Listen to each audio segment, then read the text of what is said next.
Yo, I think that comments are quite possibly one of the most hilarious things in the world. You niggas commit a lot of crimes and you know it. You are single mothers and you know it. Stop lying. Okay, yeah. You went park your car in the hood and I keep that door unlocked. Because you know a nigga will take the damn car. Real talk. Comments is one of the most hilarious things in the world. You niggas commit a lot of crimes.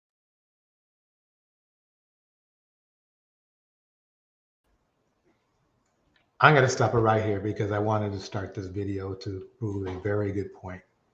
In just a little bit, I'm going to be playing Cynthia G's statements on what's going on with her.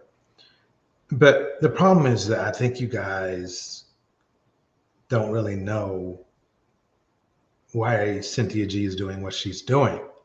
So I think it's really a good idea that I show you that a little bit here, a little taste here, and a little taste later.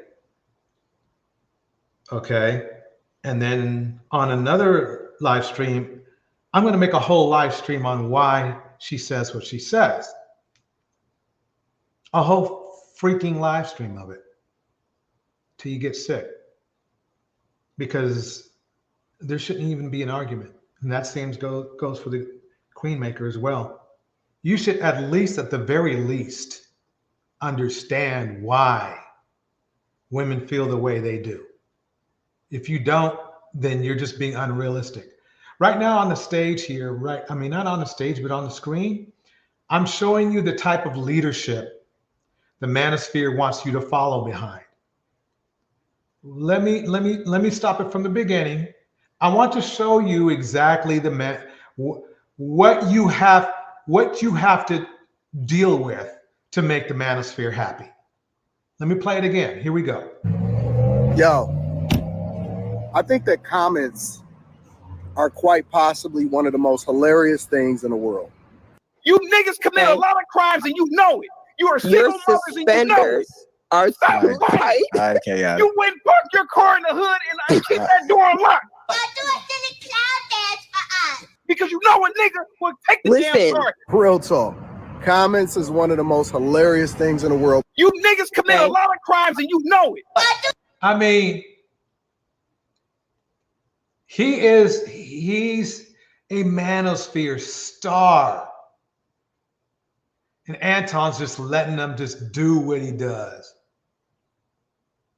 Just letting him do what he does.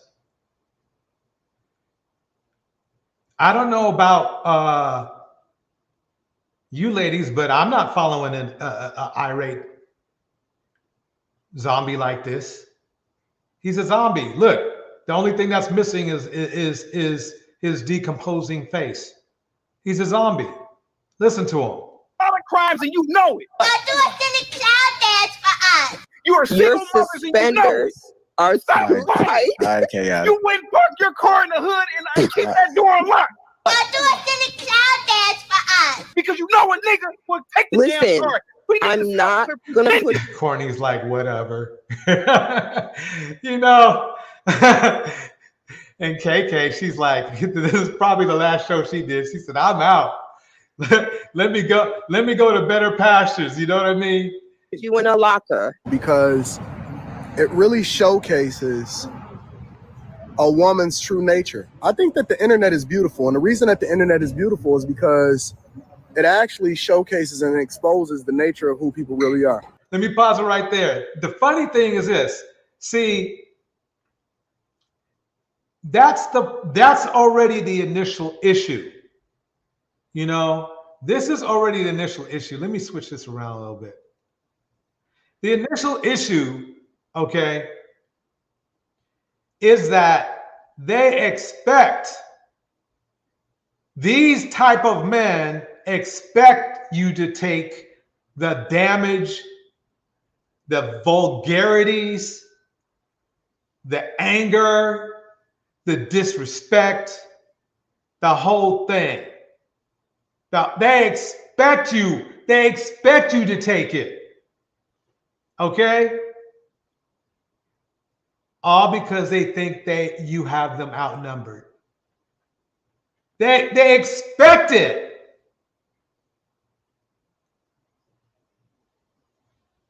They expect you to take this kind of damage. Let me keep it going. He's making something. He's playing that Sambo role, threatening everybody want to see Sambo dance. You want to know what's really wrong with the black community? Is that the woman is out of her purpose and she's not a helpmeet no more. She's the enemy. Stop capping. I'll give you an example.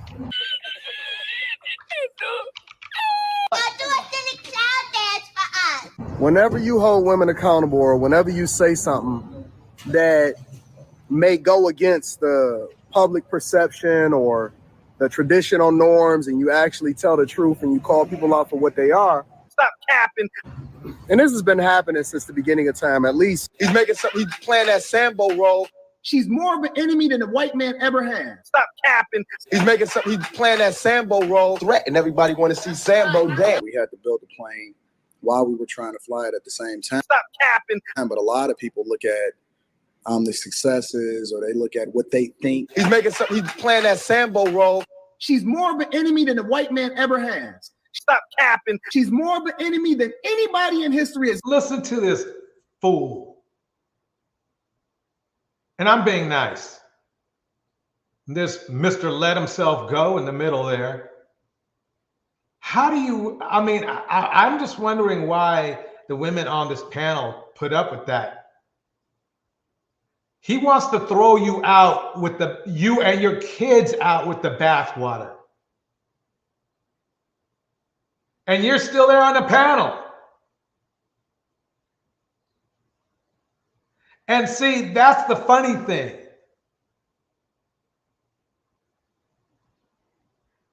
They expect you to follow. These are the leaders of the manosphere. And they're acting like this. And you're supposed to have a debate over whether Cynthia G or you know, the Queen Maker, whether they're okay. I mean, the thing you got to understand, do you want at least the women agree with them or not, are under control. They're not sitting here having these angry little 12-year-old rants. I'm sorry. I go by logic. I don't go by gender. I follow who is more logical and who is more of a leader. Not just because somebody has something I have between my legs. These niggas are crazy. Has ever been to the black community. Stop capping. Because she's the very person that comes in with deceit. Stop capping. Looks to use you and then disperse of you when she's done with you. We need to start advocating for men who want to be with men. Really, nigga? And then she'll move on when it's all said and done, and then say, well, what about the kids? Fuck them kids and fuck that woman too. We need to start advocating You heard him. But the funny thing is this, is Anton still expects women to follow him and to respect him. Okay? He expects it.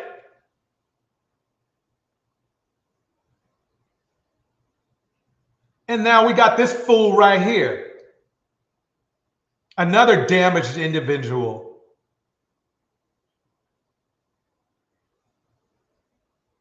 And he expects you to follow a damaged individual like himself. I don't have to tell you, all the evidence is out there.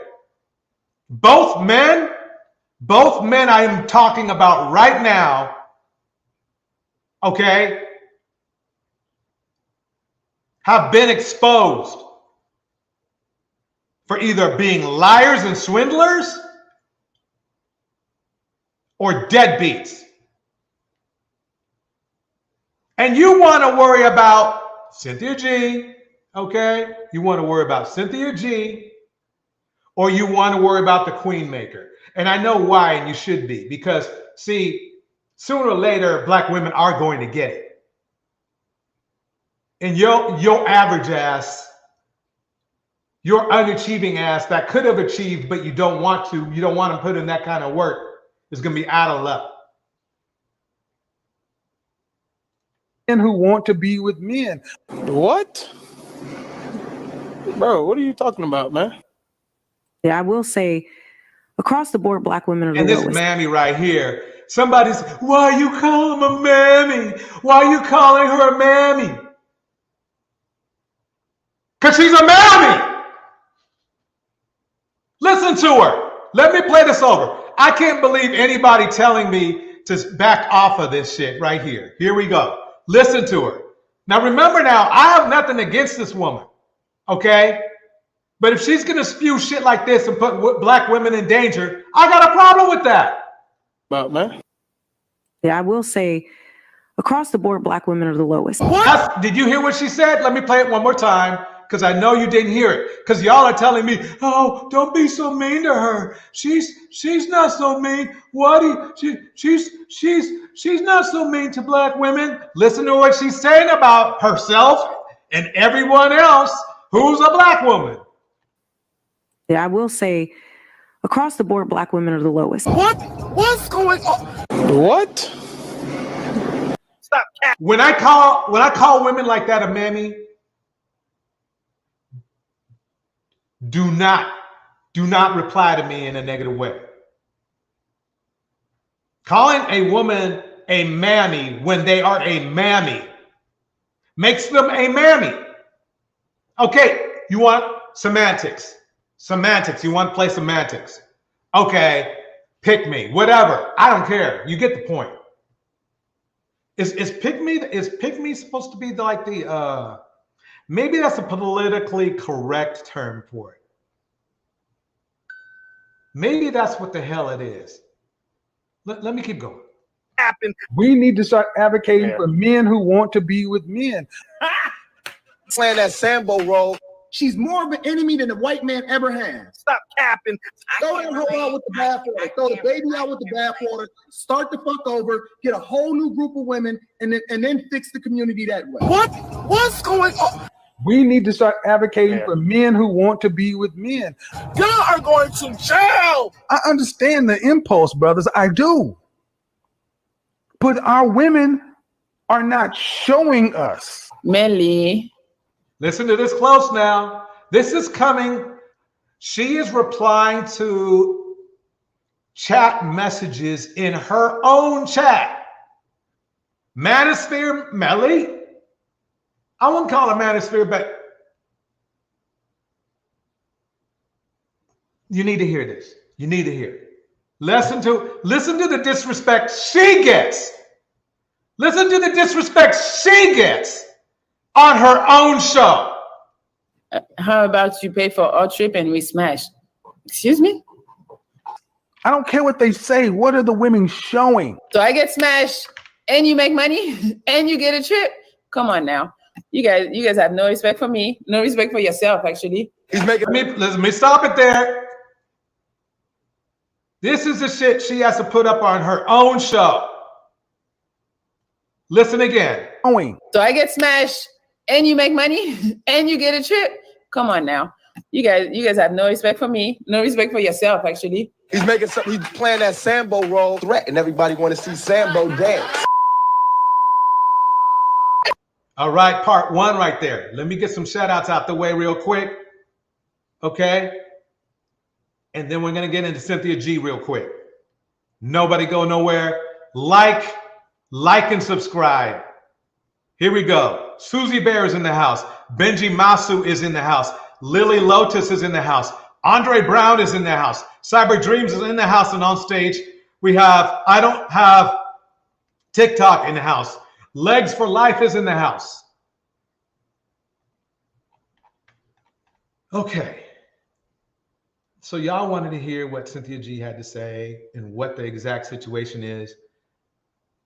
Naysayers were talking all sorts of shit. So let's see what she has to say. Let's see exactly what's going down here. Let's see exactly what the hell's going down here. No myths, no speculation, no nothing. Let's roll it. Introduce the conflict, if you will. I want to start with Fresh and Fit because I remember when I found out Fresh and Fit was demonetized, and I was about to go live. I'm going to go fast forward because about... if you want to hear that part, you can go to Themis's channel. Let's start right around there. Not really comfortable being on YouTube in the way that you were. And it felt now, retrospectively, that you were sort of predicting some of this. But I want you to tell us what happened, your thoughts, and then we can get into like some discussion. So thank you for that. And thanks everybody in the chat box for the support. I really appreciate you guys. I'm doing fine, just for everybody who's wondering. I am doing good. Actually, all of this happened when I was on a break. When I'm not even in my home state. So let me break something down too. This is the funny part to me. Is Manosphere zombies make fun of the way that she looks, knowing she looks good, make fun of her bangs or something like that. And these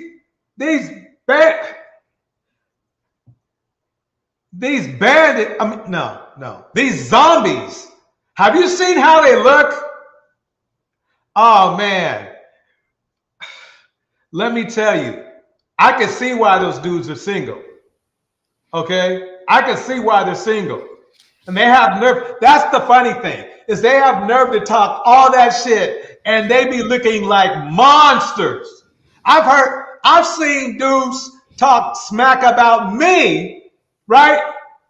Oh, you're old, and they're like 200 pounds, literally 200 pounds overweight. And no money. And no money. And no money. Let me keep it going. I'll let Cynthia G say her thing. Here we go. Actually thousands of miles away from it. So it's a little difficult, kind of addressing it because of the time zone. But like it was already stated in Themis's post, I am working with YouTube on this. For people who have been around and have been following my journey on YouTube, then you probably already know that this is not the first time or the second time or the third time my channel has been deleted. This is actually the fourth time that it's been deleted. So I do have a certain level of confidence that if I really want to get my channel back, I can. The question though is, do I want to?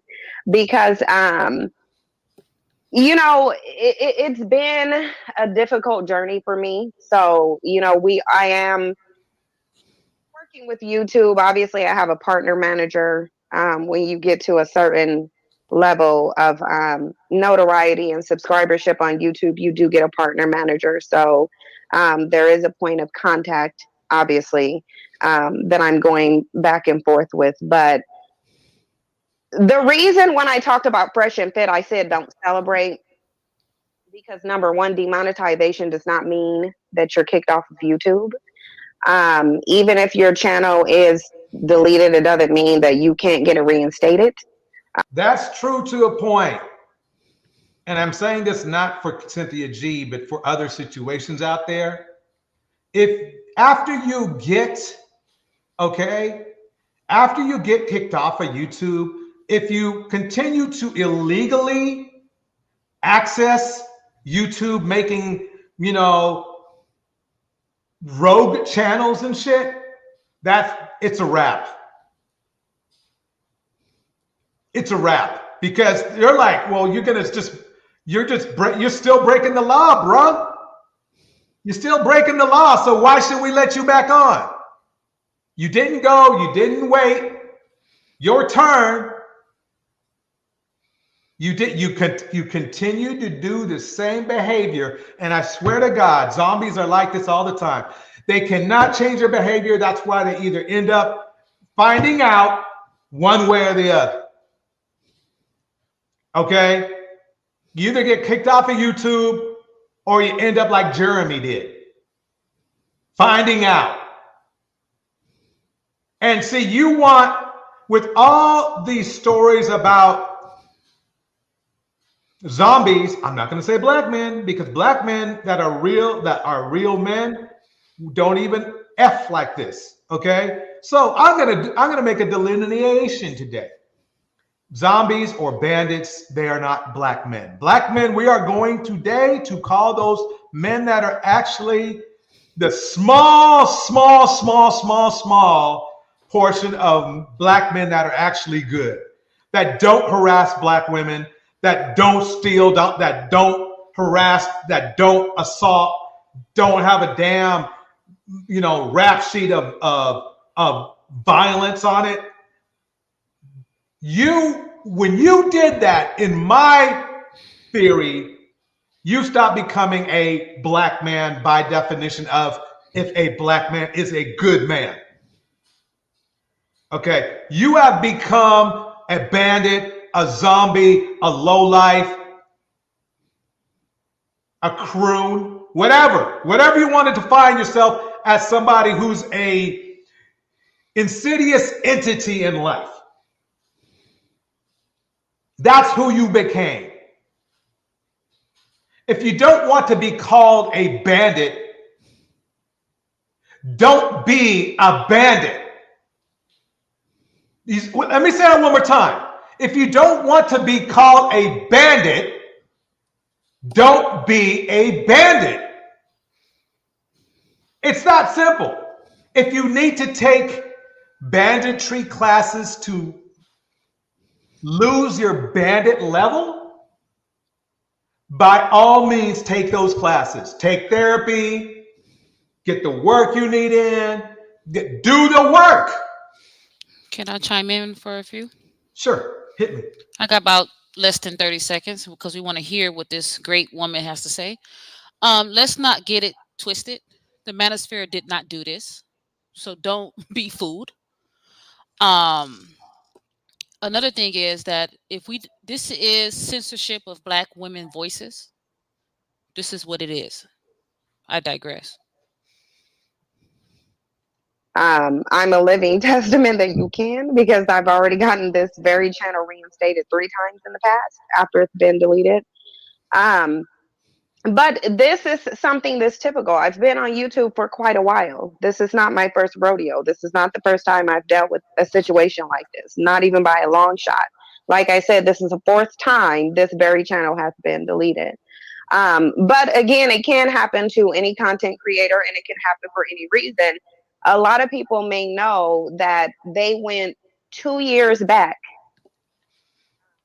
and removed the video from 2 years ago. I don't know how many content creators. Okay, so let me stop it right there. So we're going to get rid of some myths. That they can celebrate. Wait, how did that? But I don't want that yet. There we go. There we go. Okay. So all these people with this false victory that they're spilling, it's not their victory. Yeah, I mean, what Manosphere didn't do this. That's the thing, is that the manosphere always, just like most low lives, they like to take credit for shit that they didn't do. Okay, it was a 2-year-old video, and ironically, from what I heard from her, it ain't got nothing to do with you nice men. Has nothing to do with you. Had nothing to do with you. In fact, it sounds like it was in defense of you. Mm-hmm. How is it? Ain't that ironic? Is that ironic or what? Torch, this is proof that we got a battle ahead of us. We have a huge battle ahead of us. Because if they can censor her, they can censor you. They can censor all of us. Yeah, it's true. It's true. But it is, I mean, it's their platform. You know, it's their platform. So, I'm here when I'm here. If they censor me on this channel, I probably come back, doing a fishing channel. Something fun. Shit. I love what I do here, but it's only YouTube. Right. At the end of the day, it's only YouTube. Let's listen to some more of Cynthia here. Like I said, it can happen to anyone. It does typically happen, and it's been happening more often because YouTube is getting heavier on censorship. They will I don't want to say target, but they do kind of put focus or microscope on certain content creators when they want to. And they can do things and like demonetize or deactivate your channel without warning or without you even doing anything. You don't have to get one strike. You don't have to violate one rule. If they want to take your channel down, they'll just take it down whenever they want to. That should go out. She's telling everybody about this right now. You're a guest on here. It's funny when I hear these fools talk about, that was my channel. That was my channel. What you messing around with my channel? Nope, it's YouTube's channel. You're basically, and if you're making money, you're basically, technically, their employee. Yeah, you're a hireling. Yeah. You get more leeway on what you do at this YouTube gig. Okay. But for the most part, nope. I mean, that's why, I mean, YouTube, to me, it's like, this is one of the reasons why I'm seasonal.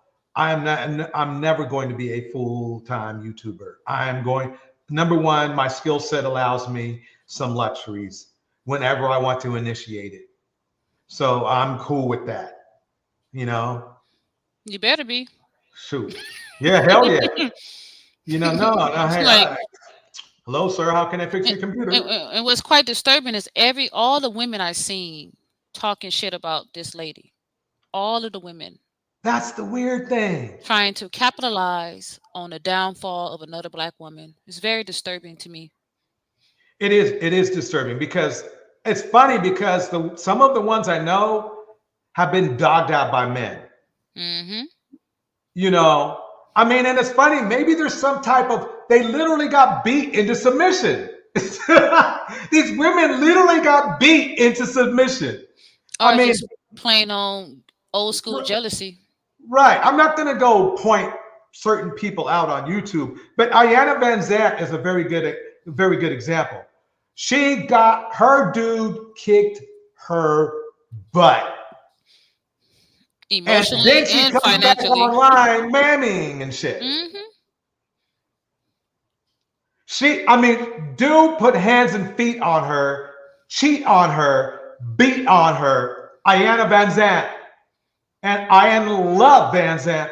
Okay? Mm-hmm. And then married out. You can't make this shit up. You can't make it up. But in retrospect, we still have to get the message out, Torch. I mean, the thing is this. It's okay to disagree with somebody, right?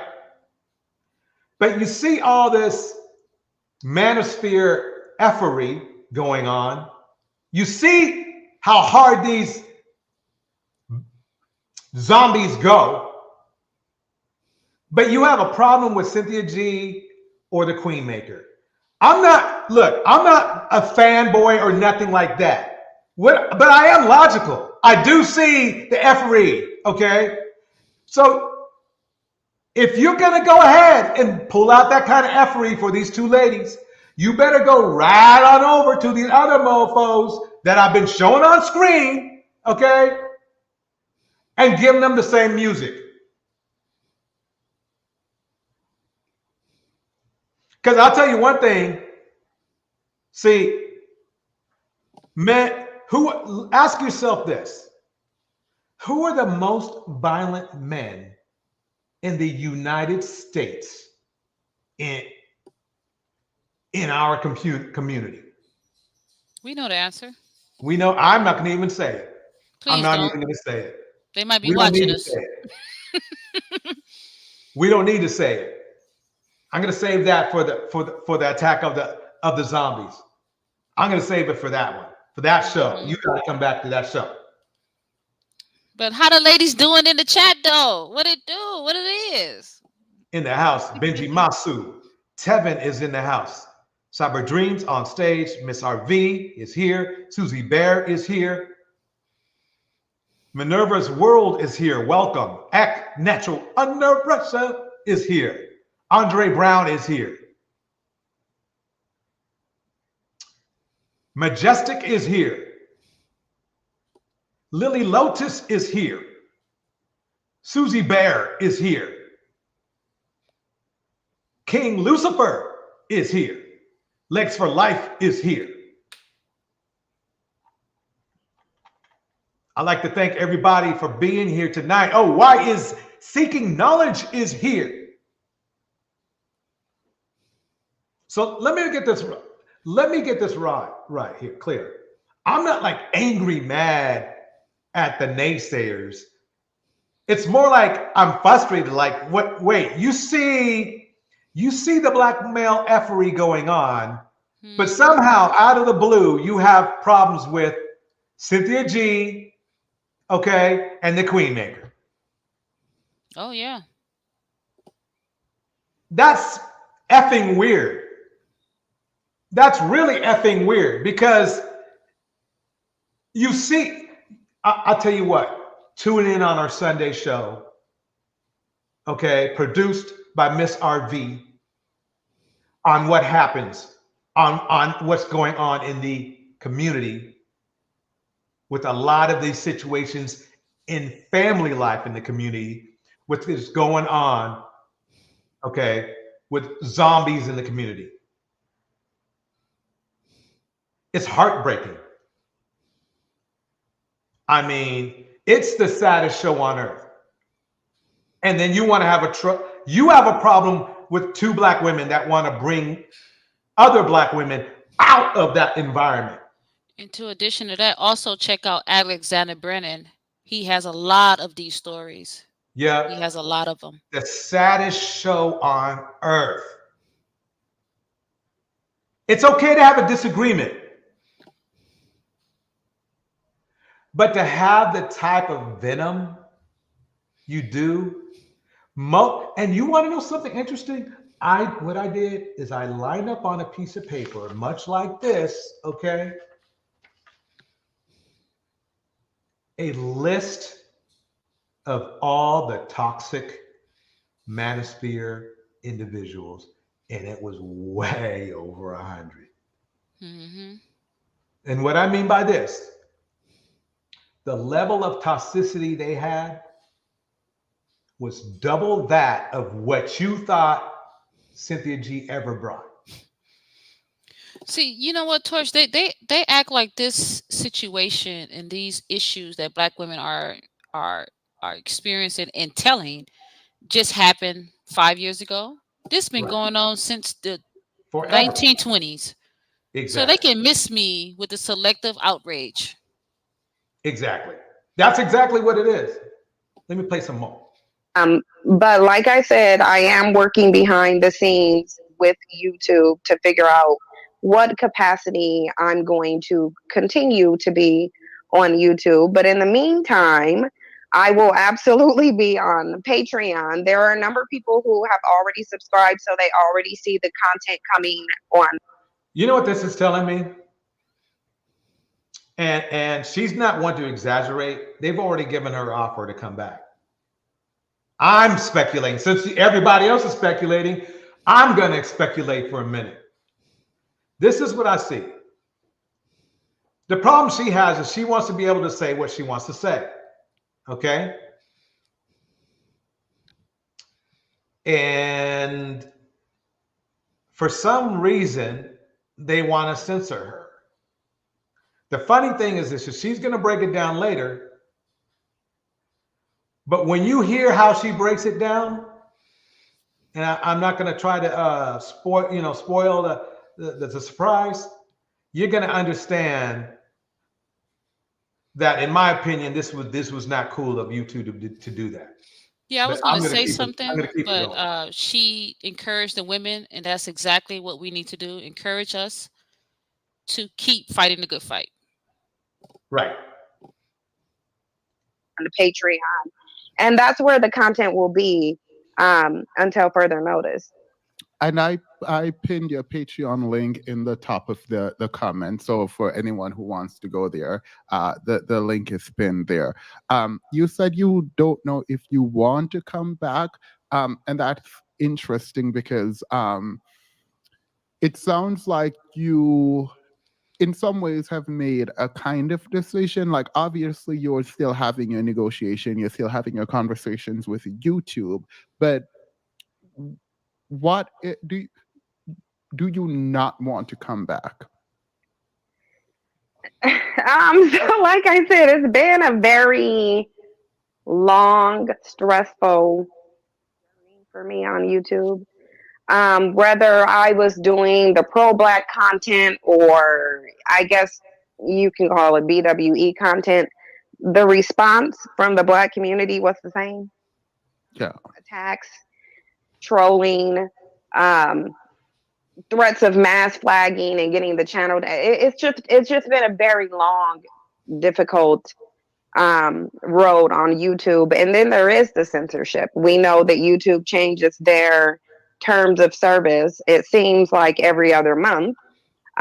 So the censorship gets worse and worse. The chances of you getting strikes or demonetization increases every time they change their terms of service.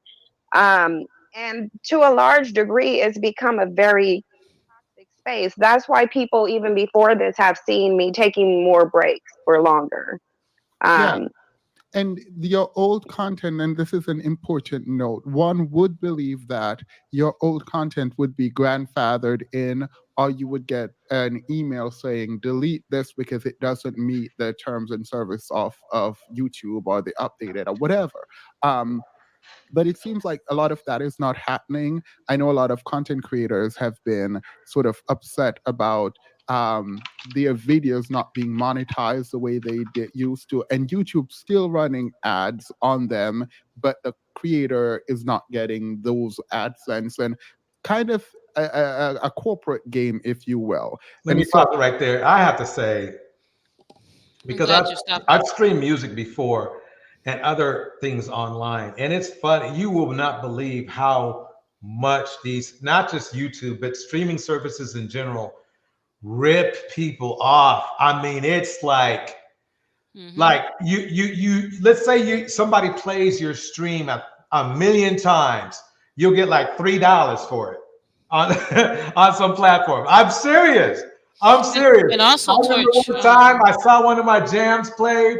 It was planned that they were playing the shit out of it. It had like 50,000, hits, and I got like 5 cents. And also, Torch, you need to be very fluent in the updates of every censorship that YouTube puts out. Yeah, which is I wouldn't say it's every 3 months. That's what I've seen. So that's the best information I can give. Let me it's about every 3 months. If everybody, if you're a YouTuber, it's every 3 months. Okay? Read the rules every 3 months, at least. Well, not at least, every 3 months. You should be fine. I'm not going to say you're going to be perfect. This is going to be fine. Because there are some channels that deserve to be demonetized and that deserve to be destroyed or moved out. Because all they want to do is focus on ruining other people's lives or threatening other people's lives, which in a way is ruining it. Do we have room for an insert real quick, Torch? Sure. So we all know that I believe that this is the silencing of Black women voices, right? You guys ever heard of Claudia Jones? She wrote something in 1949. It's going to be real quick, and then I digress. She wrote an article and it's named The End to the Neglect of the Problems of the Negro Woman. I'm going to read something real quick. Quick second. Historically, the Negro woman has been the guardian, the protector of the Negro family. From the days of the slave traders down to the present day, the Negro woman has had the responsibility of caring for the needs of the family, the militantly shedding it from the balls of Jim Crow insults and rearing children in an atmosphere of lynch terror, segregation, and police brutality, and of fighting for the education for the children. I digress. That was deep. That was deep. At this time, let's keep it going. Here we go.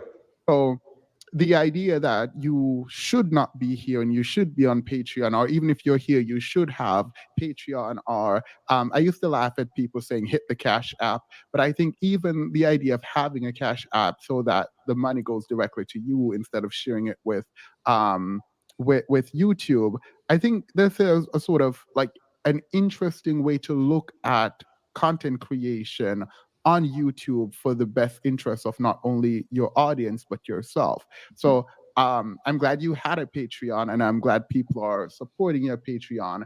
But it does feel odd to not have you here. And my push is like, come back and be here, but also your mental health and like what makes you happy and fulfilled. So it sounds like you want to be on Patreon and not YouTube.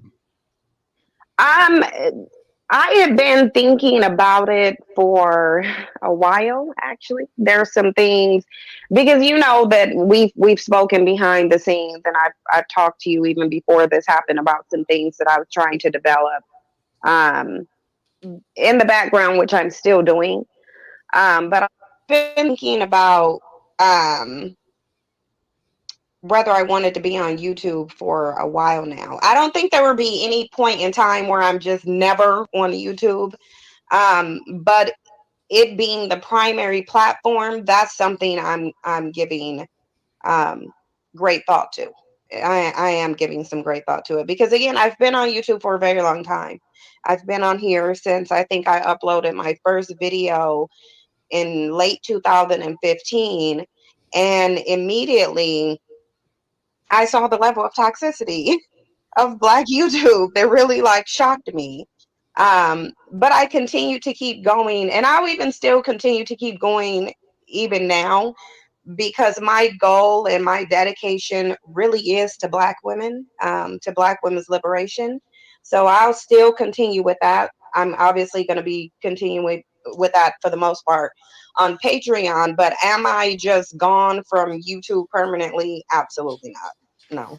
Yeah, and you have you've talked about this, but your book, and I'm waiting for that to come out. And I feel like you have inspired a lot of people, just sort of generally, even for me. Okay, let me stop this for a minute. Remember you manosphere dudes who were telling Black women to choose better? Remember? You did. You guys said that Black women should choose better, right? But you got hella mad when Cynthia G said not to choose you, but to choose better. But then you turn around, okay? You turn around and give her evidence of why not to choose you. You're irate. You're violent. Instead of just letting shit just right off your back, moving on, if it don't apply, let it fly. Remember? Oh yeah. They said that, didn't they? If it don't apply to you, right? If you're not a bandit, then you're not a bandit. But if you're a bandit, you're a bandit. I'm gonna highlight this. That's the thing. These women, Cynthia G, Queen Maker, and a host of other women are trying to build women up. Oh, don't forget the divestment community. They're trying to build women up to be happier, more professional, more positive. But that's not what you want, is it? What you want is to bring them down to your level. We're going to be getting into that a little bit later. See, that's what you hate. That's why you hate these women so much, because they're taking away your supply. But Torch, remember I told you they need Black women on the bottom of them to substantiate their masculinity, because they're on the bottom. I digress. Shout out Conscious Mind Love in the house. Miss RV in the house. We're going to keep it going. Here we go. Where I was like, I would never get a Patreon. I would never get a Cash App. I don't care. I am probably gonna get that by the end of next month. Because the fact that you still have some of your audience and some level of control over your content is good, and that's really good planning on your part. There is a pause right now. Big shout out to King Lucifer. You know why? We love you here. Hi, King Lucifer. Conversation now about sort of language. Do you think about what Henry Mars in the house? Henry Mars, good seeing you. Why is seeking knowledge in the house? Perfect nails in the house. Here we go. People are talking about, oh, you shouldn't be on here and the language wasn't good and blah, blah, blah. Do you consider any of that? Or are you just kind of, I'm doing my negotiation now. I'm thinking about YouTube. I'm thinking about what we should be doing as Black content creators and content creators generally. How do you think about the critique that is being aimed at you versus sort of what you're thinking you're doing in terms of advocating on all of our behalves? I think that people saying, oh, well, you shouldn't have said this, you shouldn't have said that is a moot point, because like I said, all of this is focused around a live stream I did 2 years ago. So I'll just say again, I don't know too many content creators who know what they said in a video from 2 years ago. And typically, shoot, I don't know what I said from a video 1 month ago. Shoot, she thought, no. Well, you better get you an assistant and go through that shit. Oh shoot, I'm on that. I'm on that. When you have an old aged video and it violates the community guidelines, they'll remove it, but they typically won't give you a strike, and they certainly won't remove your channel, especially when it's a video that had a human review and was confirmed to be advertiser friendly, which means that it does not violate the community guidelines. Boom. So basically what she's telling you, okay, it's like this. They sent her no notification to delete this message. It's not like some ignorant people I know who were told by YouTube to delete a message, or there's a problem with their video, but I'm gonna keep it up. I'm gonna keep it up. And then they get mad because YouTube handles business. Yeah, this is censorship. It's not the same. What happened with Cynthia G is that the video that took her down had a green light. And if you are a content creator, you know what that means. It means you're supposed to be all good. Imagine a stoplight that malfunctions. You're green, so you're fine. You're green, so you're fine. But it malfunctions and you get into an accident.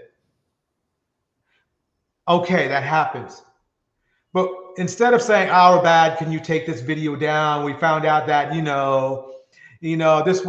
this isn't our flavor anymore, even though we made shitload of money off of it. Damn, I'm going to have to remove that later. Yeah, anyway, I will. Even though they made money off of it, they want to cover their tracks. That's what I think. Okay, you want to be conspiracy theory. They want to cover their tracks. Somehow legally, they need to cover their tracks. Yeah, that's what I think it is. That's what I think it is. This is a slap in our faces right now, because they got all these bandits spewing all this inflammatory language. Right. Derogatory language. Oh man. Defaming Black women that are still on this platform. This is a slap. This is a censorship of Black women voices. This is what I get out of it. Go ahead and read out Perfect Nails. Oh yeah, let's highlight that. Let me. Okay. Have you seen the article that the white woman wrote about CYN-G? She's the one that flagged her. She's probably got Black men friends and don't know what's going on in the Black community. Like I said, these manospheres didn't do it and these mammies didn't do it. This is a false victory. They need to stop. And all the Black women that's trying to capitalize on the downfall of another Black woman ought to be ashamed of themselves. The live stream that they actually removed and applied a strike to was confirmed to be advertiser friendly. That's why it was monetized for the entire 2 years that it was up. I mean, I think that's like the interesting bit, right? The video, the live stream was green, presumably, in terms of the monetization. If you guys don't know what that means, it's if you're in the back end of YouTube, there is a $sign, which is your monetization. If it is green, it's completely advertiser friendly. If it is yellowish, I think it's orange, then some ads can be ran, but like you're essentially limited. If it's red, there shouldn't be any ads on there. And you're saying that it was green. Oh yeah, it was green the entire time, even with the title. Because you can have a video if your title is too salacious, even if the content within it is not, if the title is salacious, it'll turn to the yellow monetization sign. Mine has been green with the title, as salacious as it is. It was green with that title for the entire 2 years that it was up. Hey, And Tori, so the fact of the I wonder if that video 2 years ago was during her pro-black days. I wonder. It is. It is. Oh, so everyone wants to get mad at So me that's when the ironic thing. when I say this pro-black stuff will be Right. a downfall for you. So that's the funny thing is this. She got the fellas, listen to this shit. You're gonna like, oh damn, I did it again. Listen to this stuff. You're gonna love this. She got taken down defending you. That's a damn shame. She got taken down defending you. That's a shame. Ain't that something? Ain't that something? That's the crazy part. I need to make that clear. One more time. Well, I'm gonna wrap. She got taken down defending you. And you're doing the exact same thing you did to Black Lives Matter when those women were defending you. You had a lack of appreciation. Regardless what you think of their operation, they were out there moving around for you. Marching. Yeah, but it wasn't black women that were getting shot down left and right. It was brothers, right? Towards the history, they don't know the history. The civil rights movement was spearheaded by black women. Yep. Stop playing with us. They don't appreciate it. I went over to, Listen. like I said, I've been over the channels. These black men do not appreciate black women in any way, shape, or form, regardless what black women do. Did I stutter? Let me say that again. Black men do not appreciate black women for any reason. Okay, except for sex, and that's short-lived. That's after you get your nut. And after that, you don't care. You want her out. And then when she's leaving out the door, after you get your nut, you're calling her a 304. Oh, back down memory lane. What did they do 4 years after emancipation? Went to the Supreme Court to advocate to marry what? Non-black women? Right. I digress. And when you think about it, they're really mad at black women for their ultimate failure in not being able to date white women at the level they want to date. They're only at a measly, 5%, 10%, something like that? I mean, a lot of us view that as a red flag now. A lot of women are saying that men who date out primarily is a red flag. That's what they don't like. Right. In the house, Majestic 88, Henry Mars, Cyber Dreams on stage, Fiona, King Lucifer in the house, Conscious Mind Love, Why is Seeking Knowledge? We're going to keep this going. Here we go. The matter is, obviously, I'm not violating the community guidelines. If you have to go 2 years back to find a violation, then clearly I don't violate the community guidelines. And if a video is deemed advertiser friendly, it does not violate the community guidelines. You cannot monetize videos that violates community guidelines. So if the video is monetized, then it's not violating the community guidelines. Yeah. Would Cyn consider uploading an alternative to YouTube like Rumble, Daily Motion? I'm trying to convince her to go on Rumble, but it's also a lot to manage. this is going to sound weird from a content creator, but please refrain from super chatting. I appreciate you, Base God, Flashy. I will have a Cash App at some point, but until then, it's fine. Like, don't Cash App, don't super chat. Like, and it's not me taking a stand against YouTube. That's not what this is at all. But I do think it is important that we start considering what we're doing in terms of playing this quote unquote corporate game. Because what you just said to me, a lot of people will interpret that in I don't care mode, which means I disagree with you. You need to be removed and it doesn't matter. But if we're looking at this procedurally, right? Your video, even if it was horrible and wrong or whatever, it was monetized, it was reviewed, and it was fine. And they made money. It then got And she would be back. demonetized and you got a strike for it, which means you couldn't upload. And this was from 2 years ago. This kind of retroactivity, if you will, is a problem. Like, just procedurally. Stop Forget it. about Real the quick, George, I'm gonna do substance. 30 seconds. Remember that lady who was advocate for Black Lives Matter? Didn't she get unalived by a melanated man? Yep. My opinion with Cynthia G, she didn't count the cost of when she switched her commentary. She should have went through all of her videos, right? And see what was not deemed accessible, not accessible, but recommendable. Because you already said, Torch, that this is not a Black platform, right? This is owned by who? Non-Black individuals. So they feel some type of way. So they don't care if it was 10 years ago. If you said some derogatory things towards them, they got you.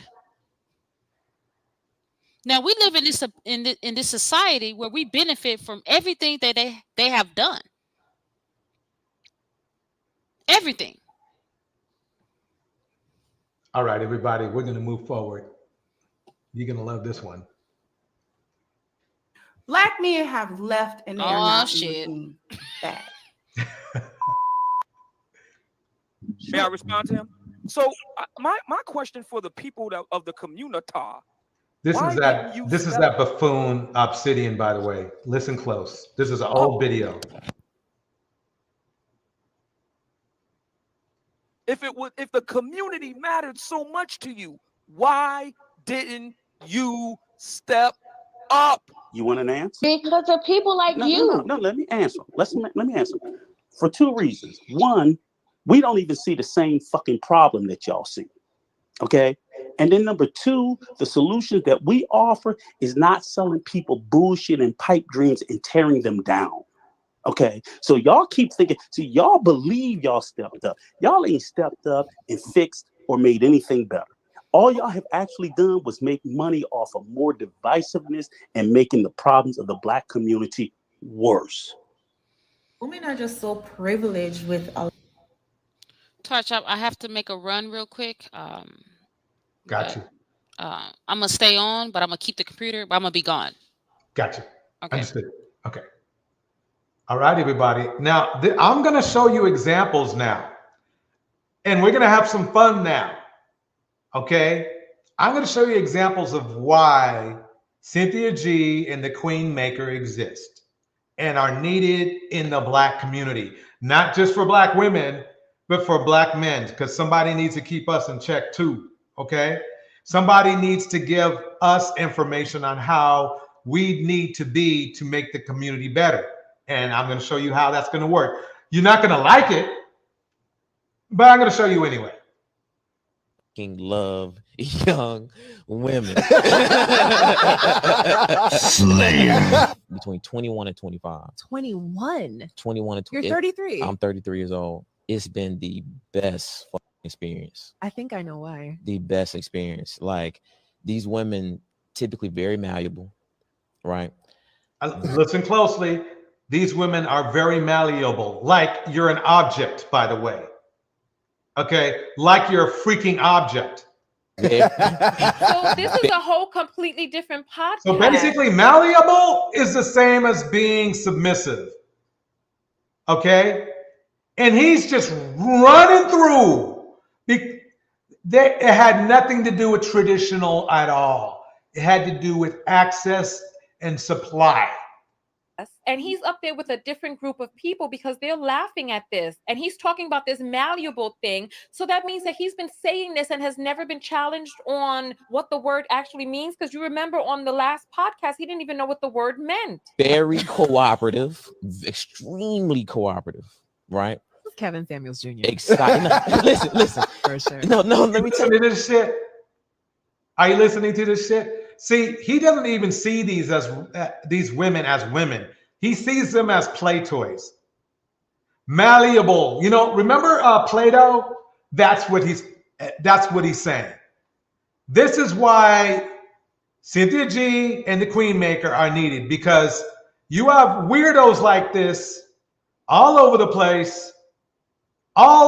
place, exploiting black women, destroying black women. And then when black women get destroyed, when they try to engage in a new relationship, another toxic, I'm not going to say bandit, another toxic zombie ruins them further. And then you want them to choose better. But you get mad because when you're a toxic individual yourself, you're mad because they don't choose you. That's why the 41 Shades, you're throwing shade at. That's why you're throwing shade at 41 Shades of men, because you know it's a rule book against you. All you toxic mofos out there. Yeah. Here we go. Hey, because I'm just being very honest about my experience. Like, they don't have many negative experiences. Because they haven't run into you. They do truly give you grace. I fucking love. So you know what giving grace means? What it means is that what he's saying is he can use them, abuse them, and they'll give him a break. Welcome, Millie Pop. Welcome, Fiona, Tevin, Andre, HT Baldwin in the house. Tox Zombs, yeah. Yep.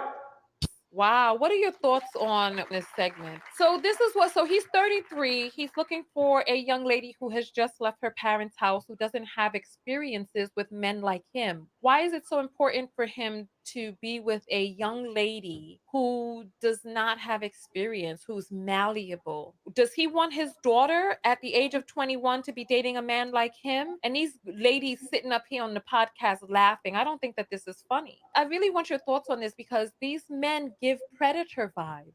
These men give, I don't want a partner, I want a person that I can control and control. Right. Remember when I came up with that term, predos? A mix of predator and you know, that Edo one? I'm trying to be PG up here. I'm telling you, this is basically the Kevin Samuels manosphere at its worst best right here.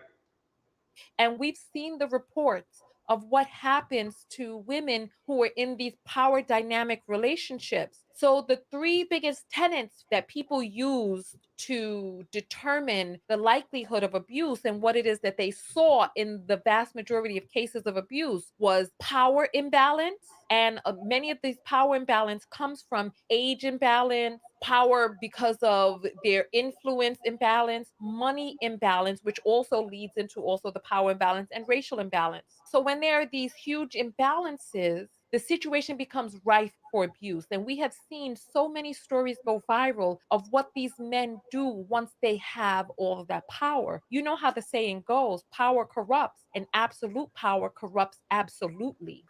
And so he wants all of this power over a person, calling them malleable and impressionable and all of these words that show that he's looking for an empty vessel for which he can impress himself upon. But he said he effing loves these women between these ages, but he hasn't married any of them. He has a slew of girls who have had a bad experience with him. Right. In fact, he's doing the same thing Kevin Samuels did, which was to get a rotation of women. So here's the thing.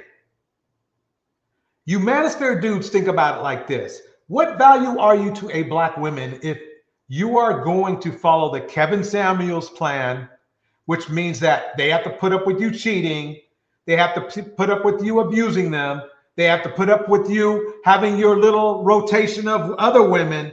What point is that? I mean, I'm not saying black women should run away from black men, but I will say this. Black women will have better options than you if you follow those rules from Kevin Samuels. They will have better options elsewhere.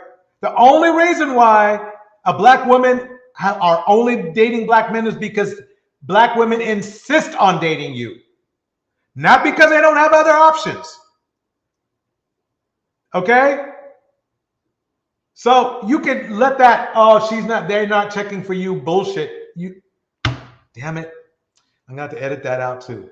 They're not checking for you stuff out. You can leave that, you can let that go. Okay?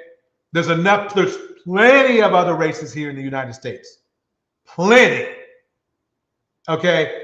And you better, if you want a black woman to marry, you better hurry up and get yourself untoxified.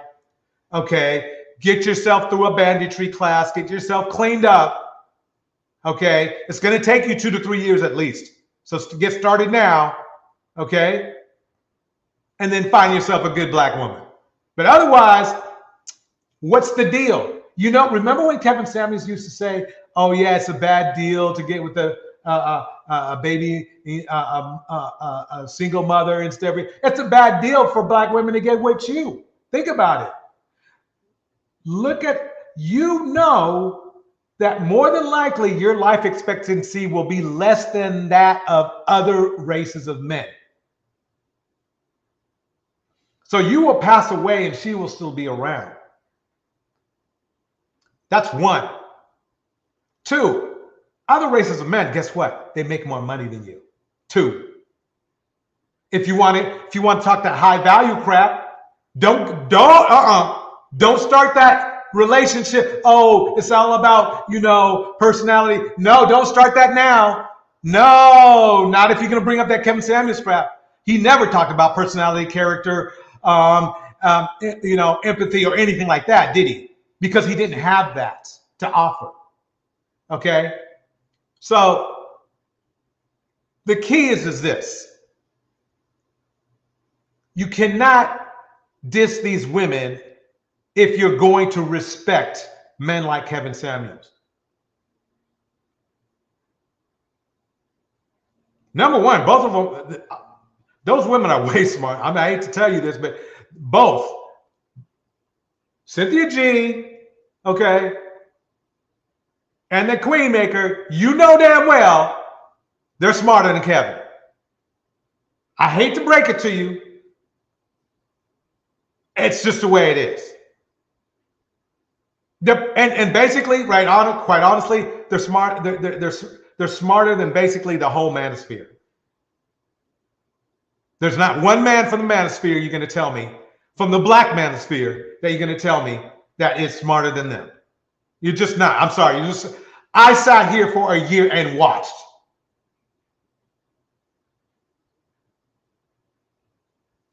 It's not going to happen. Let me keep playing this right here.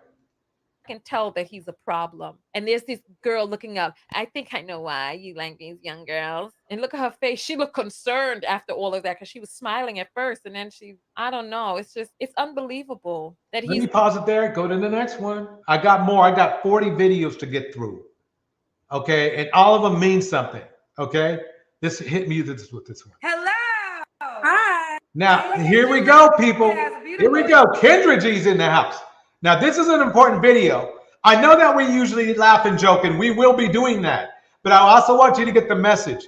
This gorgeous woman right here, who's intelligent, smart, stable, and everything, and I want you to watch what this other guy says about her and to her. As ever, we knew he was gonna look beautiful, girl. So let me start from the top. Now I know you have seen the video. So a guy came on Facebook and he had a request for you and only. If you think this young lady is gorgeous, I want you to put a 1 in the chat. If you don't think she's gorgeous, go ahead and put a 2. Be a hater if you want. I'll wait.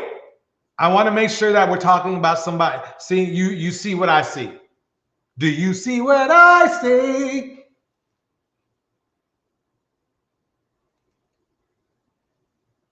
I think she's very pretty. I don't know about you. I think she's very pretty. Here we go. He said you are the woman that he wants to date. He shoots his shot at times by liking your picture. He posts your picture on his Facebook page. But you are the type of woman that he feels as though he deserves. Yes. You know, he's gonna go out here and work, and he wants to come home to a woman such as yourself. Sure. So are you single?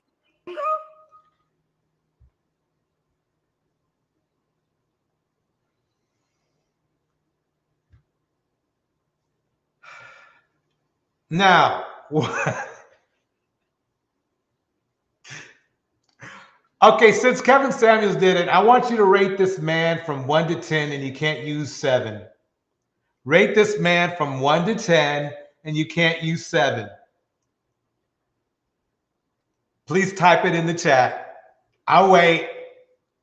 From 1 to 10, you can't use 7. Rate this man right now. Since they want to rate women, let's rate some men, fat ladies. Let's rate some men.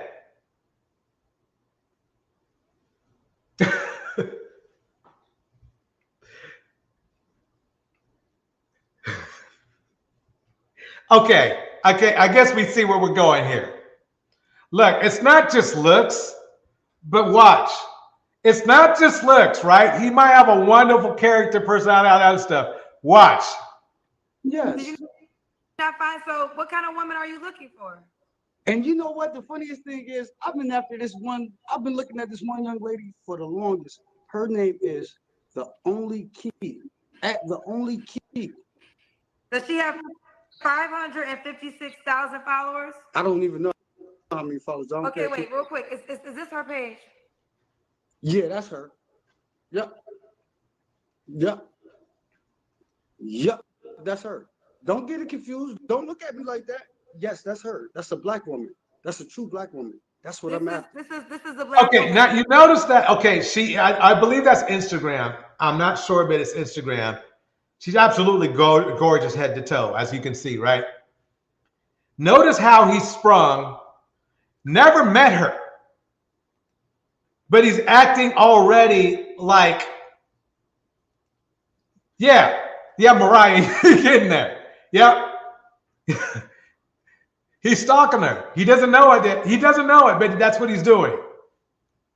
Trust me, I know what stalking looks like. Here we go. You feel as though you deserve to date. I don't deserve to date. Yeah, that's a black woman that I want to date.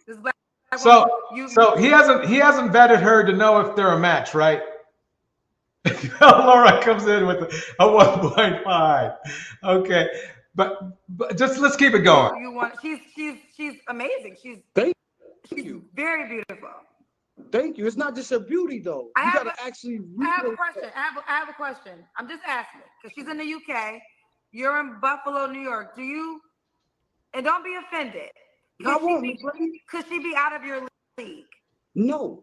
She's not out of your league. No, why would somebody be out of man league? But this woman is exactly, Susie. He's a black man. Feels entitled. Yep. I mean, and that's the funny thing. That is the funny thing about this. So you can be just let's listen. Let's give him a chance. A top 10 woman. So you're ready. You're ready to be with a top 10 woman. Okay, bro. He owns her now. Yeah, basically in his mind he does. You're correct. Listen, let me explain something. When I say I'm a man, right, I deserve a woman. Yeah, that. I deserve a woman because I know what I'm going to do. I go out. So he smokes. I wonder if he works out because she obviously works out. She obviously works out. He don't look like he works out. She keeps her hair. Did you see her hair in that before he came on? Oh my God, it was on point. There is nothing about his hair that's on point. Okay? Money, I come home, I deal with my woman, I open car doors, I do everything that a man's supposed to do with a woman. Oh my gosh. So therefore, why wouldn't I want the right woman to do these things for? There's nothing that I can't do. The question I would ask her if I was Kendra is, what makes her the right woman? And he probably could not tell you because he doesn't know her. That woman. I mean, mentally, physically, spiritually. Fuck financially. Financially, we gonna be on. Because if you see her page, then you know you can't be half-assed. You know you can't be broke dreams. You can't come fake. You can't come half. You can't come nothing because she's not representing that. So if I tell you, hey, this is the woman that I'm after, you got to know that I'm gonna come the same way she coming, what more? Now I never knew who you were. Look at her hair; it's freaking perfect. Eyes popping, makeup perfect, and I bet she doesn't even need it. Let's keep it going. So I went to your page, and when I saw your page, I was like, "This woman is beautiful. Like you are a top tier woman. Point blank. Period. Ain't no argument. If you go to her page, body look good, face look good, she look good, everything look good. Over 500,000 followers. I didn't want to shoot him down all the way, but I thought you were out of his league. Before we get to that part, how did you hear about the video? So I was actually sitting here in my room and I was eating, and I was going through my messages here on Instagram, and somebody had just messaged me that was like, girl, you have to go to Kendra's Facebook page because there's a guy talking about you. And I thought it was spam. So I went on your page and I was like, okay, what is happening? Well, I mean, at the end of the day, it truly is a compliment. Like, yeah, it is. It is 100%. Okay, now you've heard her and you've heard him. If you think they are a match, type 1. If you think they are not a match, type 2. I'll wait.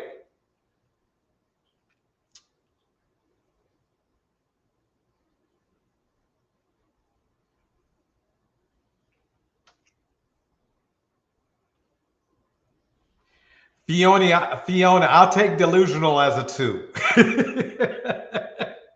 Okay. I mean, the thing is this, you heard him speak and you heard his personality, and now you hear her speak all super duper articulate, classy. I mean, wow. I mean, let me keep it going. Impressive. Now, the question at hand. Is a guy like Tedrick somebody you would date? Respectfully, like much respect to him and what he was saying, but for me, no, he is not my type of man. That's what we guessed, and I guarantee you the whole manosphere is mad at her right now for choosing better. But for choosing better. Let me keep it going. With the utmost respect to him. Okay. Something before we get into a lot, because I'm not sure, are you single? I am actually single. Okay, so now again, this is impromptu. You know, again, she didn't really ask to be here. I invited her after the video went out to get an answer. But do you mind if I ask you the Kendra G Singles Live question? Let's go for it. Let's go for it. Let's find out the kind of man you do desire. So, tell everybody your name. Hi, everyone. I'm Kima. Okay, he said you lived in the UK. Yes. Is that true? Oh, I do live in the UK. So I was born in America, but I do live in England. Okay. I am in the military, so I'm stationed there. Oh, you're in the military. Okay. I didn't get you got James from the page, child. So yeah, that's no. Why that body's so good. That's why that body's so good. Are you in the military right now? Yeah. Oh, okay, so you're in the UK? Yes. Okay. Minerva's World says she see what we see. We exactly. I have an age question, respectfully so, since I'm inviting you here. Do you tell your age? I am 31. Okay. 31. Okay. Do you have any kids? No kids. No kids. And you're from where? Tennessee. Tennessee. And what's your zodiac sign? I am a Sagittarius. Okay. And how long will you be in the UK for? I'm a Sagittarius too. All right. 5 years. Okay. Yeah. And the Army is your main job, your only job, military? So I'm in the Air Force, but yeah, that's my main job. Child, listen, it got even more top tier, Charles. Okay, she's 31, no children, in the UK with the Air Force, Sagittarius, from Tennessee. I mean, gorgeous. I mean, you got everything a lot of men desire. Exactly. You're Irish logical thinker. The manosphere thinks she should humble herself and give bruh a chance. But then later on, your average local thinker, then they'll get mad and say, oh yeah, you should have chose better. Yep, perfect nails, you nailed it. She's beautiful, young, successful. Let's keep it going. See, Tedrick said, you the one he ready to work for. He did. And Tedrick, honestly, that's why I said in the end, it was a compliment. Now, right, yeah. But what I liked about it is because obviously I get a lot of women, I get both, but whenever women come on my show and they reach for the stars, people have no problem telling them she's crazy to think she could get a man like that. Right. So to see a man. And that was true. And that was true. Susie Bear says this: I've always been observant of relationships, even as a child. It's exactly why I am divested. People can call me what they want. Majority of Black men just don't have basic skills in being polite to women. And unfortunately, it's the thing is you're right. You're number one right. Yeah, Twitch, I gotta do it. Okay, hit it. Let your soul glow. Okay, so what I'm breaking down from what Susie Bear stated, which is accurate in very many ways, and I'll tell you why. We as Black men in general were brought up, if not by family, by the hip hop culture. It is how we see the world. If not, it is, you can say it's just music, but it's not just music to us. And in hip hop is one of the most misogynistic forms of music on earth.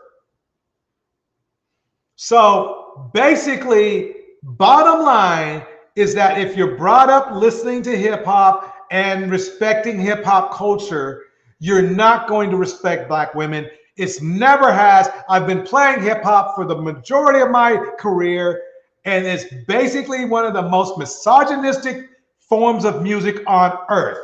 There's no way, if you listen and love hip hop and respect hip hop and the artists in there, like Chris Brown, like T.I., men who disrespect Black women, that you can be respectful to Black women. You will need to reprogram yourself. That's up to you. You don't have to say it's Black male culture that made you that way, but you do have to say it's hip hop culture. I'm going to give you a little break, okay? And reprogram yourself. If you're being disrespectful to Black women in the way that they think you're being disrespectful, not what you think is disrespectful, then you got some work to do. Take the banditry classes, banditry 101 for starters, okay? Reprogram yourself to be a respectful human being. And even if you don't end up with a Black woman, these classes will help you engage in relationships with other women, including Black women, in a more formal, respectful manner. Otherwise, don't blame anybody else but yourself. You had your chance. You had your chance to be a respectful human being. You took Snoop Dogg over your parents' or Snoop Dogg over your mother.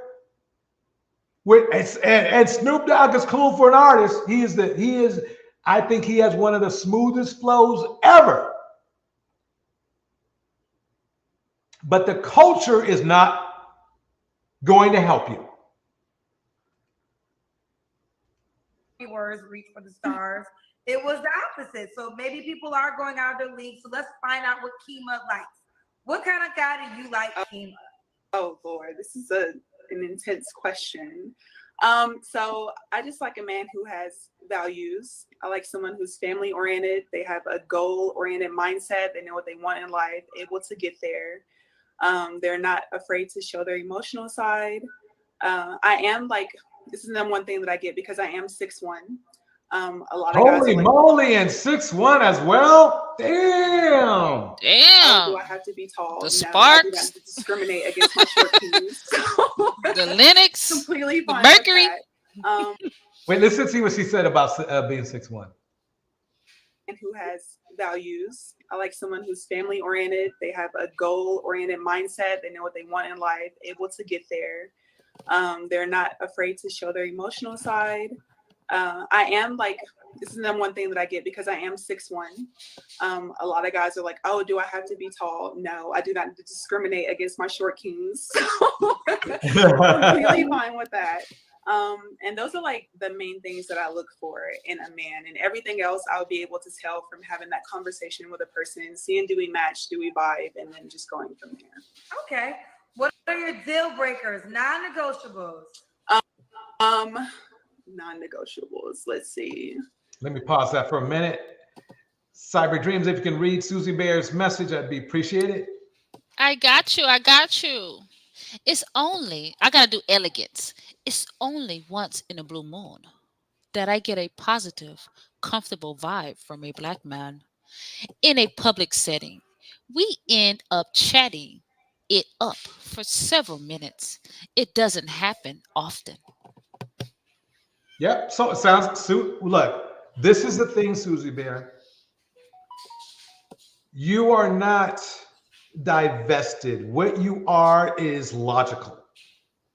Because you still, most women that are completely divested, you know, I don't even know what the word really means these days because there's so many levels of it. They would not give him the time of day. You were respectful, gave him the time of day. You waited for him to show his real colors, and you had an interesting conversation. Bottom line. I mean, that's all you can act. You know, Torch, these days we can't even wait. We can't even wait for Maya Angelou. We can't wait for those colors. Yeah. You see the biscuits. Quick. Yep. Gaslight. Yep. See where it goes, but no, be firm. Be firm. Okay. With your time. If they show you see some, you know, somebody up there waving like this, red flags and shit. Let's see if I have some out here. It's not a red flag, but when you see red flag waving like that, then you know you got some issues. You got some issues. Well, there are certain questions you can ask to get certain red flags up front. That is true. We have to do a live. We have to do a live about that. Very good point. Let's keep it going. Here we go. I would have to say just a guy that has like no plan in life. Okay. I think you have to know what you want in life. You have to be able. Well, that marks out pretty much all of the manosphere. The only plan they have is how they want to get you in bed. That's it. To get it. And the other stuff is just like basic things like I do not deal with lying. I do not deal with like anger issues. Okay. Well, that definitely counts out all of the manosphere there. Anything like that. I don't discriminate against a man if he has kids. As long as you're taking care of your responsibility, that's fine. So those are just like the main things, like your basics. Okay. Wait, she said kids, plural? Yep. One red flag, ladies. If he has children by multiple women, run. Yep. You're just going to end up with one yourself. have to look a certain way? So I do like a well-groomed man. I do like to work out. I'm very active in the gym. But with that being said, you do not have to be someone who is like chiseled to the gods. Like, Torch, show them guns, as long as you have like some type of, like activity level. She need but other than Torch. that, those are like the main things. But I do like no, no. Facial hair. So one thing about Tedrick, because I mean, in all intents and purposes, he wasn't an ugly man, but I don't know. That was Beetlejuice on the screen. I won't say he was ugly. It just he was horribly groomed. That was and Beetlejuice. he just wasn't at her level. Let's just put it that way. That was Let Your Soul Glow. Yeah, he had them Jerry curls. Like this woman looks so healthy. 9 times out of 10, she wouldn't date a guy that smokes cigarettes. Right, and he smoked. Cigarettes to turn off for you? Major, yeah. So Bye. that's the That's one it, thing I fella. do not like is the smell of cigarettes. Disgusting to me. So no, thank you. Okay. Now, I made the assumption, but I didn't know you then. Okay. And I said, just from what I see, because you're so well put together, you gotta have a certain type of coin to probably date this one. So I'm laughing at the chat. I have to have a certain amount of money. That's what I'm talking So I know about. it looks like I live like a bougie lifestyle. But even with my own money, I'm very responsible. I always just like, is it a want or a need? That's how I am. So when it comes to a guy, I've dated guys that have had money. I've dated guys that have had no money because let's be realistic, the cost of living is insane. Jobs are not that great. Okay, yeah, she might need some work on that. You're gonna have to give her some coaching. You're gonna need some coaching. Welcome, M. Mills in the house. How you dating a guy with no money? Hey, she does. M. Mills in the house. Act Natural Under Pressure in the house. Fiona in the house. H.T. Baldwin in the house. Susie Bear in the house. Dropping them gems in the chat. Miss R.V. in the house. The producer of Sunday Show. Here we go. RV gonna make us cry again, huh? I know, really. But as long as you have a plan to at least get on your feet, I will definitely support you in that. But to a certain extent, because we are adults, you have to have your stuff together. After you do not have to be a rich man or anything like that today. Okay, having your stuff together basically is having money. So she has a little conflict right there, but hopefully she just gets with the right guy. If she gets with the right guy, it might work itself out. But broke men usually have broke souls. I hate to say it, but it's true. And I don't mean broke men like, okay, they're temporarily broke. I mean like they've gone through a lifetime of brokenness, if you know what I mean. So, but also you need to date a man that can cover his basics, his housing, his food, his clothing. Exactly. Yeah. H.E. Baldwin broke it up. You got to have a plan. Yeah. You don't have to be a rich man to date her. Do you want a guy in the UK right now because you're based there? Say that one more time. Do you want a man in the UK right now because you're based there? Honestly, a majority of the relationships, I've only been in about 4 serious relationships. A majority of them have been long distance. So I can do a long distance relationship. Like we have videos, you got FaceTime and things like that. Oh, hell no. Oh, no. Okay. Well, you know, she's wow. Look. Listen, she needs to go. We need to get our vibes together and send her. We need to send her, okay. To the LW Academy. That's what we need to send her. Yeah, basically, yeah. That's basically that. Either that or to Cynthia G or to the Queen Maker, because she's got a couple flaws. Don't get me wrong. She's she's not like messed up, but she's got some things that some men will take advantage of her. You see what I'm saying? And she needs to get those fixed pronto before she gets damaged. Sounds like she don't have any boundaries. She'll take a man with no money. He can be short. I don't really care about the height, long as he ain't a midget, right? Yep. Nurse Fancy in the house. She doesn't care about kids, plural. Right. She didn't emphasize whether or not it's more than 2 baby mothers or 1. Right.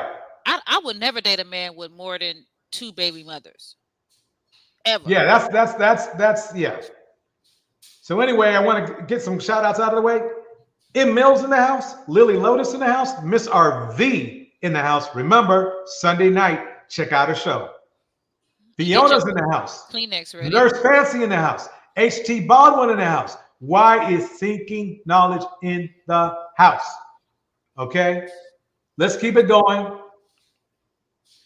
On both parties. But if I had to pick one, I would prefer someone who is there to spend that quality time with, but I'm indifferent. I'm perfectly fine with long distance as well. Okay. What about kids? Could he have kids already? Yeah. Do you want kids yourself? I do. You do. Okay.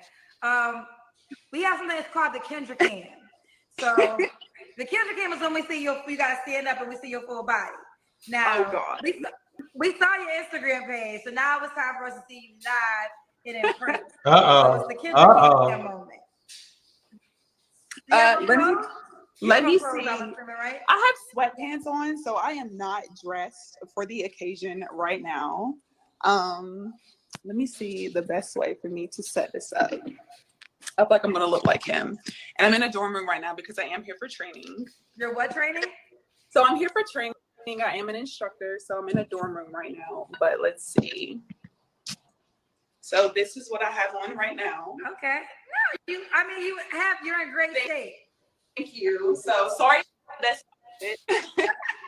Oh no, we done seen you on the page, y'all. Yeah, we seen the page. We seen the page. You cool with the warm up. Again, if you watch the highlight video on my show today, I had a guy by the name of Tedrick who came in and he just wanted her. He feels as though this is the woman of his dreams and the woman he deserves and the type of woman that's on his level. And now, it's okay for him to say that she's the woman of his dreams. That's fine. But the deserve part.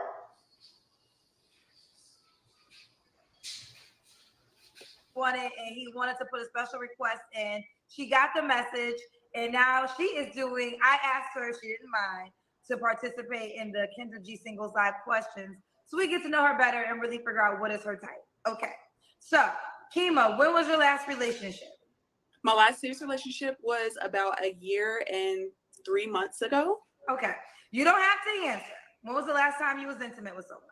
Intimacy was about, I would say about 3 months ago. 3 months ago. Okay. So she gonna have to expand her options. What are 3? I think so. There's a lot of lumberjacks out there that's non-black ladies. A lot of them. 6'4", 6'5", cutting down trees. Digging up gutters. I'm a major overthinker, so I do overthink. Sometimes that is a good thing. Sometimes it is a bad thing. Sometimes I can have a little temper. Not anything bad to where I'm destroying things or anything like that, but I can have times when I'm just highly irritated. But I think that's normal in women. We are emotional creatures. Yes. And then the last thing I would say is sometimes I can be self-conscious in myself. That might be hard to believe. Maybe self-conscious. We would never think you would be I know, like some people look at pictures of like, oh, like you're this and that, but I've dealt with just self-conscious issues for a long time in my life. So I still sometimes have that thought in my head. So those are like the top 3 things. Okay. And what's the age range you would date, Kima? You're 31. Mm-hmm. It would have to be 26 would be the youngest, preferably. And then the oldest, I would say maybe like 40. 40. And why would a man be lucky to be with you? Oh, I don't want to sound like self-absorbed. I'm a very caring person. I'm a very fair person. I know that a relationship takes effort on both parts. So I would love to, what am I trying to say here? I know how to communicate. I know how to see the other side of things. I know how to support someone. I know how to be someone's shoulder if they need to cry on. I know the stigma is that men always have to be strong and stuff like that, but I do want to be a safe space, so I have no problem doing that.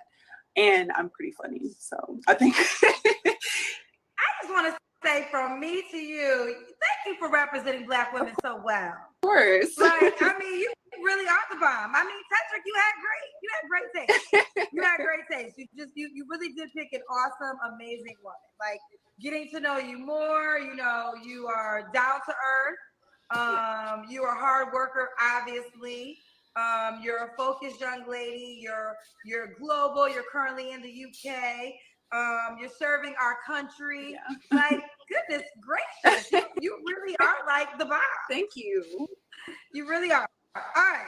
So now, do you want other men from my show to DM you to see if they have a shot with you? So look, it is, like I said, I am single.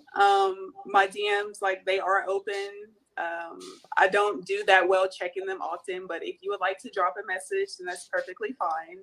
I don't mind having some type of conversation. It's gonna be a yeah, flood of Dusties in her DM. Well, listen, girlfriend, now you saw the Tedrick response. Now wait till you are a highlight. Yeah, they're gonna be all over in your DM. Yeah. Oh, well, yeah. Again, Tedrick, maybe this Kima's not an option, but you did have great taste. And we can understand why this is the woman that you wanted to be. Yeah, we do. But fellas, if you think that you okay, you know what I see is like this. You know how like when you go car shopping and you see a Lotus or a Ferrari across the lot, right? But you're in the Corolla lot, right? Kia. That's dude. That's dude. He's looking at a Lotus, right? But he needs to be looking, on the right side of the lot where the Kias and the Camrys are at. That's his problem. That's okay, but that's the problem that a lot of men have. It's like, look, you can tell. See, fellas, when you've been outclassed. You know it. So why are you going, Strum's in the house? Why are you going to price yourself out of the market? That's your problem. See, you guys get mad either way. If a woman if you think a woman's below her, you call them a 304. If a woman's above you, you call them a modern woman. See, there's no winning with y'all. So that's basically the whole scoop. Minerva, have a very good evening. Thank you for coming through. Here we go, folks. Here we go. I got more for you. If I'm broke as hell and I'm focused on maintaining a relationship, my career is going to suffer. My degree is going to suffer. Even go back to what you just said. This chicks that got with a dude thinking it's going somewhere, it don't. She get pregnant, got to drop out of school, and now she got to finish her degree whenever she can. But in the process, I'm substitute teaching. I'm working cashier here. I'm trying to take care of my kids. I'm on government assistance. He ain't helping. This, that, and the third. Why? Because you prioritize the relationship over securing your financial stability first. Mm-hmm. And now I got to depend on finding a new man that's willing to take me, my kids, and all my trauma from this relationship and my lack of financial stability on. The chances of that happening are very low in comparison to, hey, I go get my bag, go get my car, go get where I'm going to stay. My lifestyle is comfortable.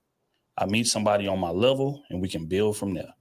I feel like that's way more. If I'm advising somebody, that's what I would advise. But then they turn around and then they what do they want to do? They're mad because the bus driver theory, the bus driver theory is in check. They're mad because they don't get their bus drivers because the bus driver can't get them anyway. So anyway, let me do this first. Let me hit that. Boom, hit that. Boom. Drop the link. Boom. What's up, Darnell? Darnell in the building. Darnell's in the building. Hazel Hamilton's in the building. We got everybody up in here. Okay. Miss RV. Marvina had to go. Have a good night. Be safe. All right.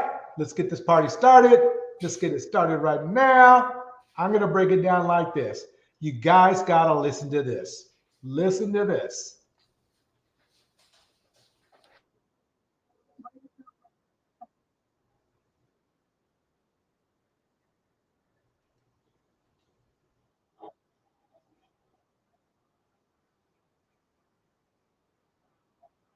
By the way, if anyone would like to come up, just drop the link in the chat. Feel free to come through.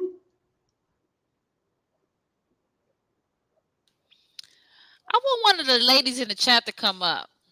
Somebody come up. Like act natural under pressure. Who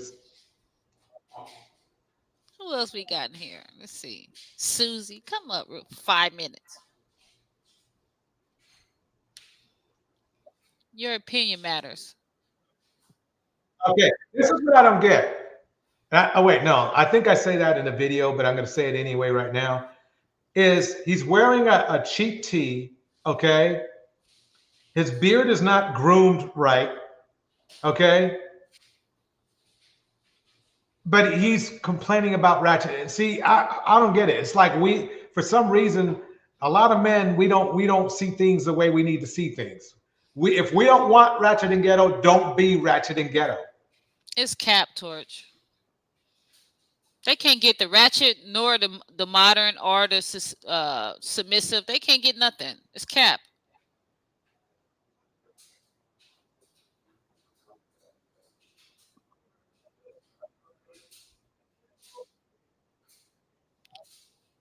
You playing it? I can't hear it.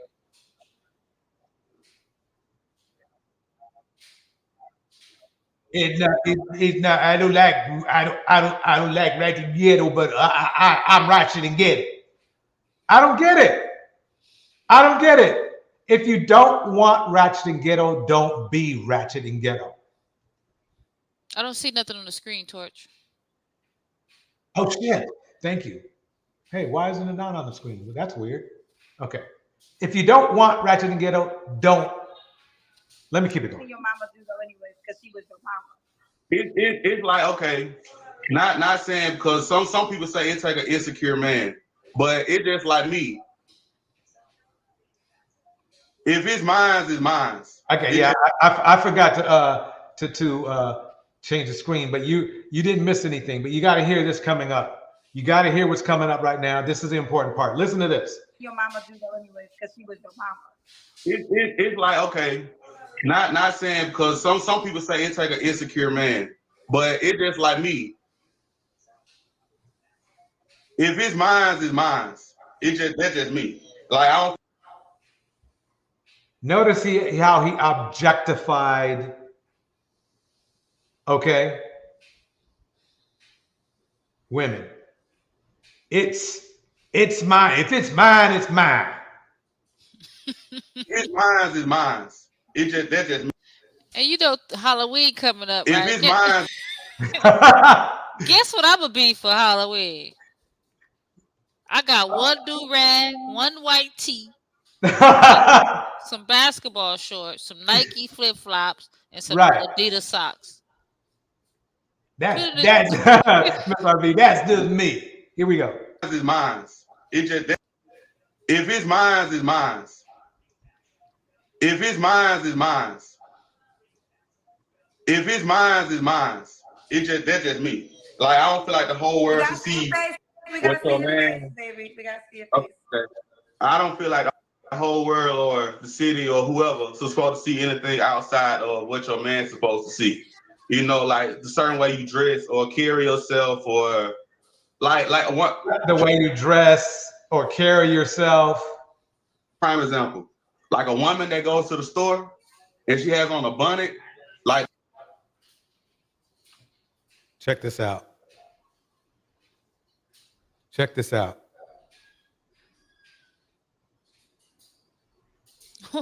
That's do-rag supreme. I think we've seen this before, Tori. Yeah. Look at that. This?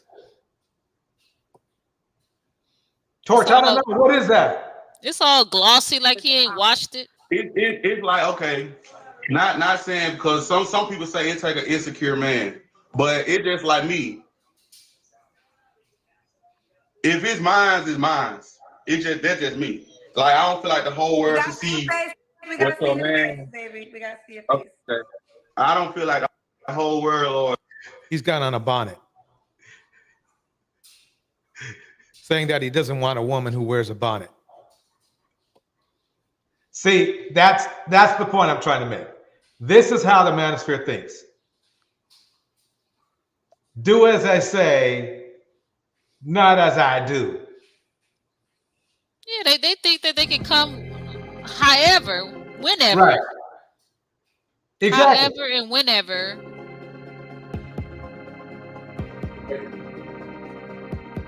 Come on, what's wrong with this thing? Okay, I got it on pause. What were you saying? I'm sorry. Go ahead.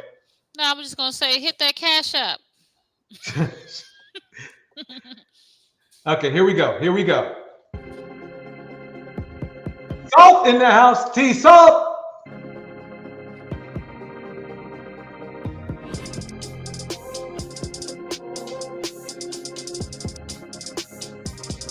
Let me fast forward. Ability. Don't forget to like and subscribe here too. Like and subscribe.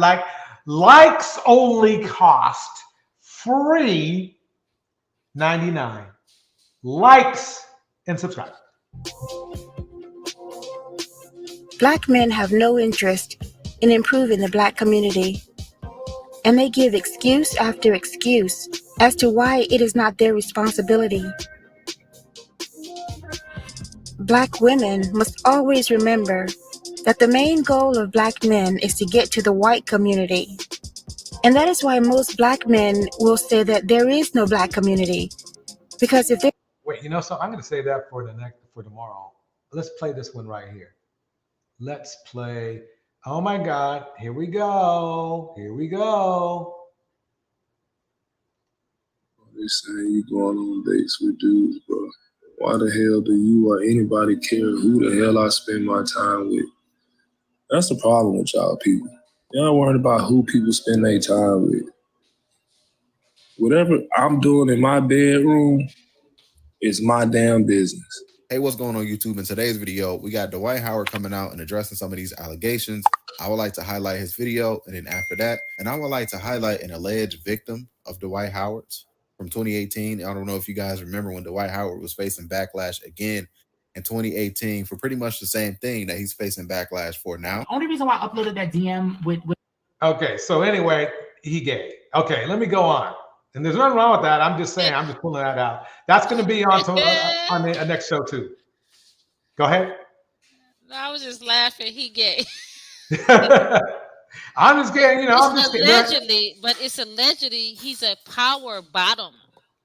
Allegedly. Oh, well, that's his business. I do believe in that it is his business, but I'm not worried about it. So here we go. Next segment, folks. The Queen Maker. You trying to pick out a wedding dress for who? You got a man coming home from where? Girl, 41 Shades of Men, the pursuit to subdue and use you. Girl, all these men using you, you just got to figure out what for. They say you should have chose better. You should have, but first you should have known better. You getting a wedding dress so you can marry who? The jailbird man? Girl, that man ain't in love with you. He just needs you to put money on his books. He also needs you so he can have somewhere to stay when he get out. And he probably wants you to fund some more of his criminal activity while he's in there, talking about he gonna flip some money and put you on game and all that stuff. These are practically throwaways to society who need to use a woman to get back on their feet. And if your self-esteem low enough, girl, you probably let them. If you don't want to be one of these old crazy chicks, baby girl, follow me in the comments. Well, it was going okay. There we go. There's the jailbird man. There's the jailbird man right here, folks. But Fantasia got her one too, Torch. Yeah. What? Okay, wait. Yeah. Okay. The point I brought this up because a lot of people, when the Queen Maker has, says something, they say, oh, she's full of crap. That's not true. It doesn't happen. Right here is the man. Facts. He's the jailbird man. Been in and out of jail to the point, and not only this, Shirley married him. When she married him, she had her own house, her own money, a career, happiness, job, right? Now, Cyber, tell them what she had right now.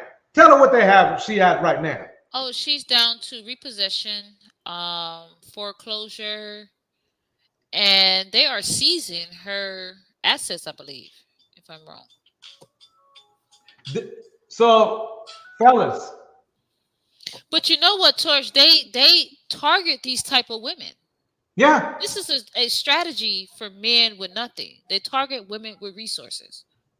Ladies, exactly. Watch out. Yeah, watch out for the jailbird man. So we just proved, okay, number one, that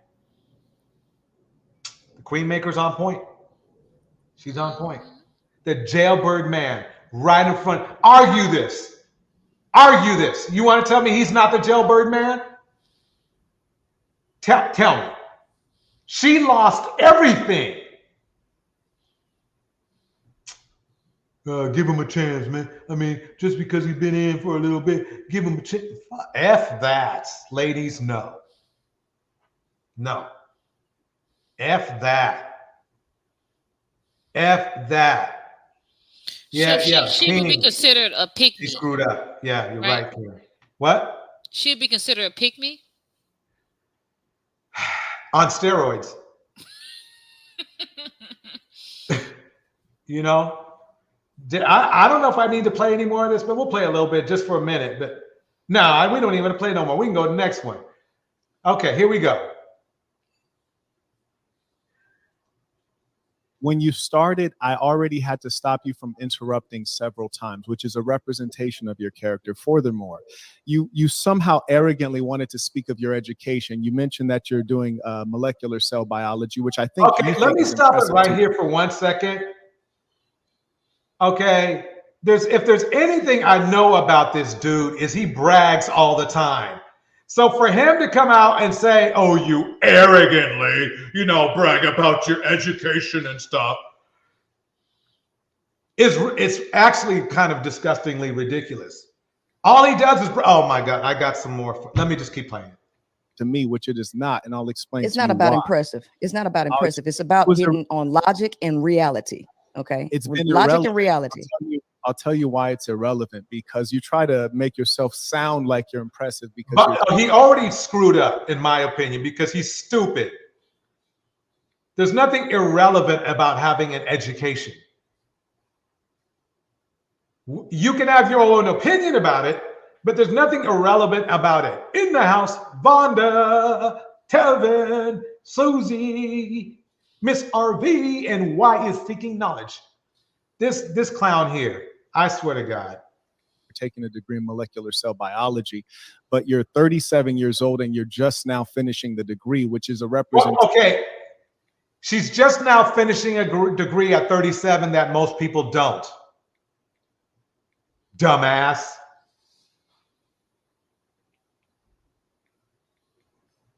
I mean, this is crazy. I mean, everybody I know, he thinks he's a good roaster. I will give him that much. But he's not that logical. He's stupid. He should have just said, hey, you're doing your thing. You're getting your education. You're a smart woman. Your IQ is on point. He should have just left it at that. But what he wants to do is over roast. You're burning the chicken, fella, and you're burning yourself. Anybody who's speculative can look through your stuff and see you ain't. You look. You needed to get some makeup on. Of your inability to be focused and diligent and to complete things. Wait a minute. See,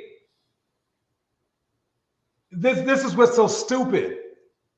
I think the thing is this. He's trying to make an argument about her getting a BA or whatever in a part of science that very few people go, because they don't want It's a lot of effort. Damn. What else can I say? Shit. Feisty Black Tina in the house. Eat, pray, yoga in the house. Listen, no, I'm not that's impressed with the no, senior actually not. The point of the matter is this: either we're gonna talk about some logical stuff, real world stuff, or we're gonna play this ring around the rosy game. Because so far it doesn't. That circle talk. You know, that's the problem. Doesn't look like you want to actually get into a logical discussion. All we're asking you to do, and we've already asked you 3 times. You know something? You saw that cut? You see that jump cut? She probably roasted him, but he took it out. You didn't fool me, fool. Is just to not interrupt. All right, Furthermore, well, go ahead. Cool, very good. So let's start you off with this basic question. So now you're asking her a question like you did last time, but then when you asked her the question, right, and you went on your question diatribe, which is bullshit, right? You got mad because she was going to try to answer the question, but you went on your diatribe because you knew she was going to answer the question, and you weren't going to like the answer because it was going to make you look stupid. That's what happened. Many claims is that women are the prize, right? Is that one of your claims? Every other culture thinks women are the prize, except for the black male culture. This is why they're in the bottom. Exactly. Every culture, Asian, Indian, Caucasian, Native American, they all talk about we got to protect our women. All of them. Not black men. Why do we have to protect you? So what if we messed up the whole community? You got to get your own protection. You got to give something back. And we know what that's something is. I read the insert from 1949. Historically, they haven't. Black women have been in that position. Very true. Very true. Basically, when you think about it, black men, we're asking for something we've never done. Pretty much. Oh, absolutely. Fantastic. Tell us about that.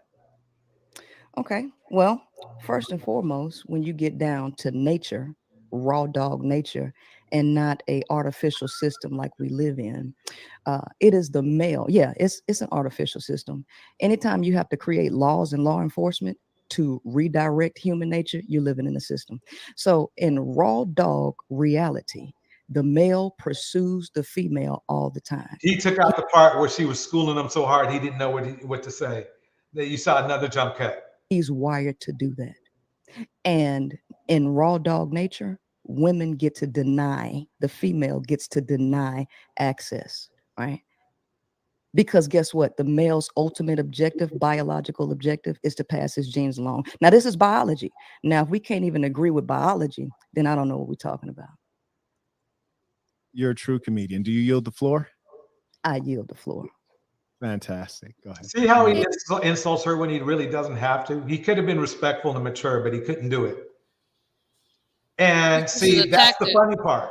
See, that's how I'm telling everybody out there, okay, you want to be respected and as a black man, but then you behave like a bandit. That's why Cynthia G calls many of you men, the majority, it seems, unfortunately, bandits, because you can't stop insulting. You can't stop being disrespectful. What kind of value is that to anybody else but yourself? And not even yourself. It's basically your ego, because you're hurting your own self by doing that. We have 16 books at Peace to the Saints. You already know why I'm here. He got the cold-hearted blue. Get the dry ice ready, fellas. 16th book. Hef.com said, tuition, thank you for all your guidance, Marquette. Because of you, I have completely eliminated alcohol and drugs from my life altogether. Peace to the Saints. Peace to the Saints. That's a beautiful thing. Dylan said, no man wants her. Jerry said, she has the gaslight tactics on tap. Wow. Gas.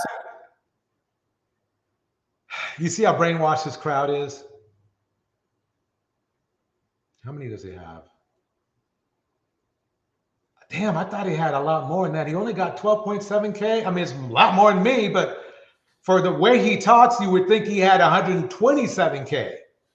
It's impossible to gaslight a man such as myself, but she's making many attempts. We'll see them fail. Just as He just fucked up right there. Oh shit! I gotta. Come on, they watching us, Torch. I'll fix it later.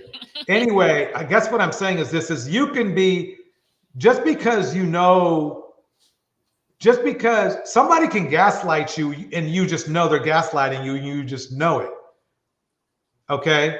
For him to say, "Oh yeah," wait, let me pull it back up a little bit here. gaslight a man such as myself, but she's making many attempts. We'll see them. Dylan said no man wants her. Jerry said she has the. Well, it's impossible to gaslight a man such as myself. He didn't even know what gaslight means. It's an attempt. It doesn't mean somebody falls for it. He didn't do his research on her. She was a married woman. Right. No, these clowns don't do any research. They are good at their game, but at the end of the day, not much sense. But she's making many attempts. We'll see them fail, just as her life in totality has failed. But to your point about nature and the state of nature. What's up with these guys and this passive aggressiveness? That's really not passive aggressive. It's more like bullshit insulting, you know? But yeah, I could see it. I could see it. I mean, yeah. You use strange terms like raw dog reality. I imagine you probably got raw dog, which would have made you a single mother. And I don't need you assume I'm a single. You assume I'm a single mother. Look, and another thing that us black men do is assume every freaking thing. Can you email me this, please? I would love to watch this. Consider it done. Cyber, so much. Thank you so much for helping out up here. Yeah, I gotta go. You guys stay safe. Do not be discouraged. Keep the message going. We got a fight on our hands. Oh. Makes me a single mother. Your attitude, but let me finish. No. What makes me a single Remember mother? now, he's the one with the attitude. Rude, sideways, you know, insults. She's not, and it's the fact is she's not attacking him, but he feels like he's under attack because he's getting outsmarted without knowing he is. But what they do, the strategy is to insult to counteract intelligence. Mother sinner. I mean saint. We warned you earlier about cutting off and interrupting, and I see that you're doing it again. And so you can bully and not actually have a conversation, right? You're cutting off again. You see, you've been warned 4 times. Did I interrupt you while you were talking? I'm not gonna let you sit up here and just say. Did I interrupt you while you were talking? What makes see as a leader, right? As a leader, he should be more reserved, more professional, you know, more honest. He's not here for that. He's here to roast, toast, and move on, knowing that he's in bandit mode. If he has any other modes, great, but he's in bandit mode right now. Me a single mother. My attitude makes me a single mother. Does my attitude make me a single mother? Now you're behaving like a child. We've tried to establish a civilized debate here. When you were talking, saying random things like that does not quantify debate. Random insults, sir, does not make it a debate or a civilized debate. You are being a complete We're talking. What makes me a single mother, Saint? What makes me a single mother? No, you can't make a you can't make a claim and then not expound on it. And I said, "Do you?" What makes me a single mother? I asked, "Do you yield the floor?" To make sure I didn't cut you off. I showed what you makes me a single mother. Even though you're not. Really, Pop says, "How does having an attitude make her a single mother?" That literally makes no sense. Boom, Melli Pop. You nailed it. It's just the way these manosphere dudes act. They want to just spout something out and just let it see if it, then they look around the corner to see if it sticks, That's what they're doing. That's all they got.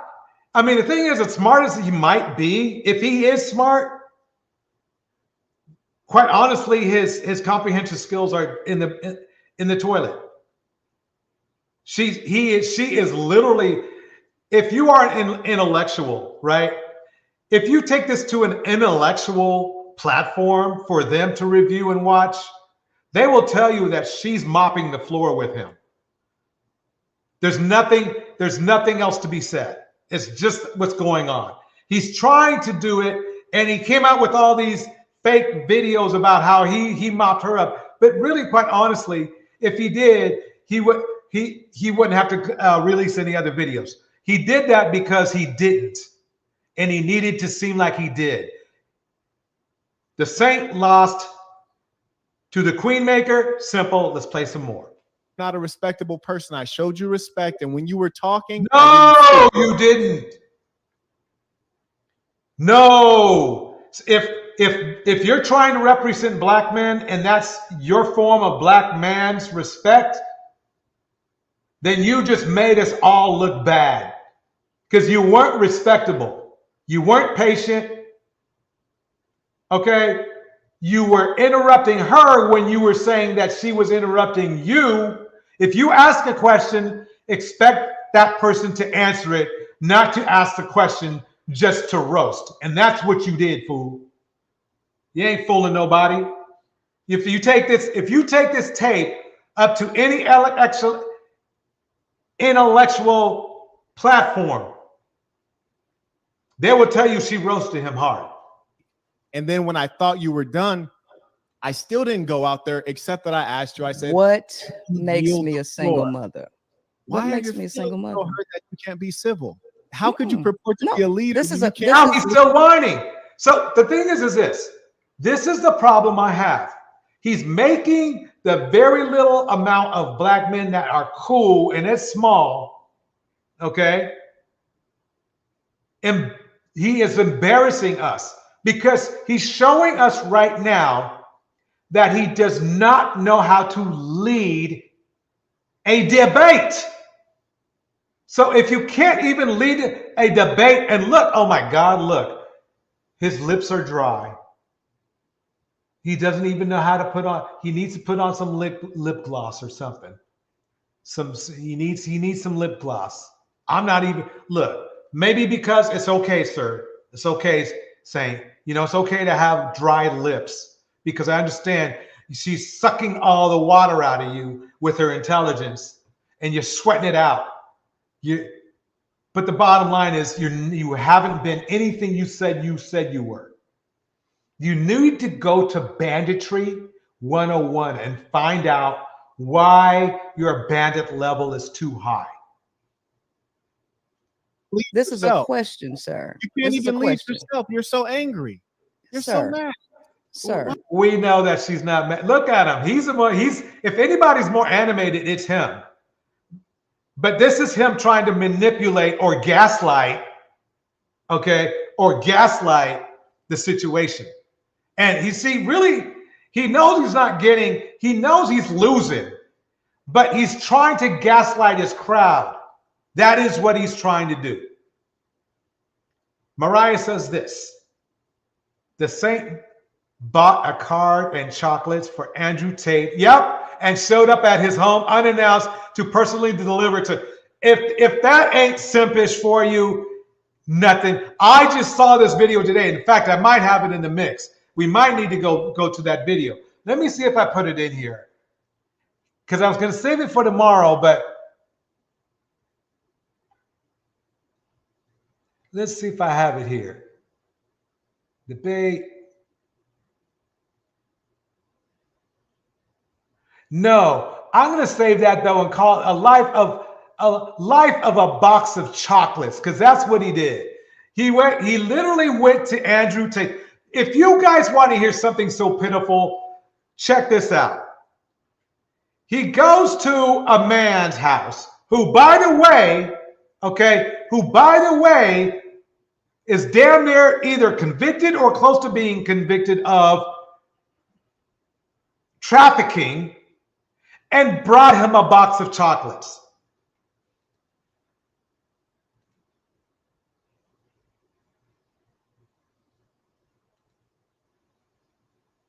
This is what I was talking about.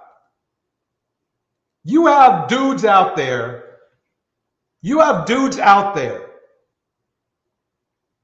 Bringing criminals chocolates. Let me repeat that again.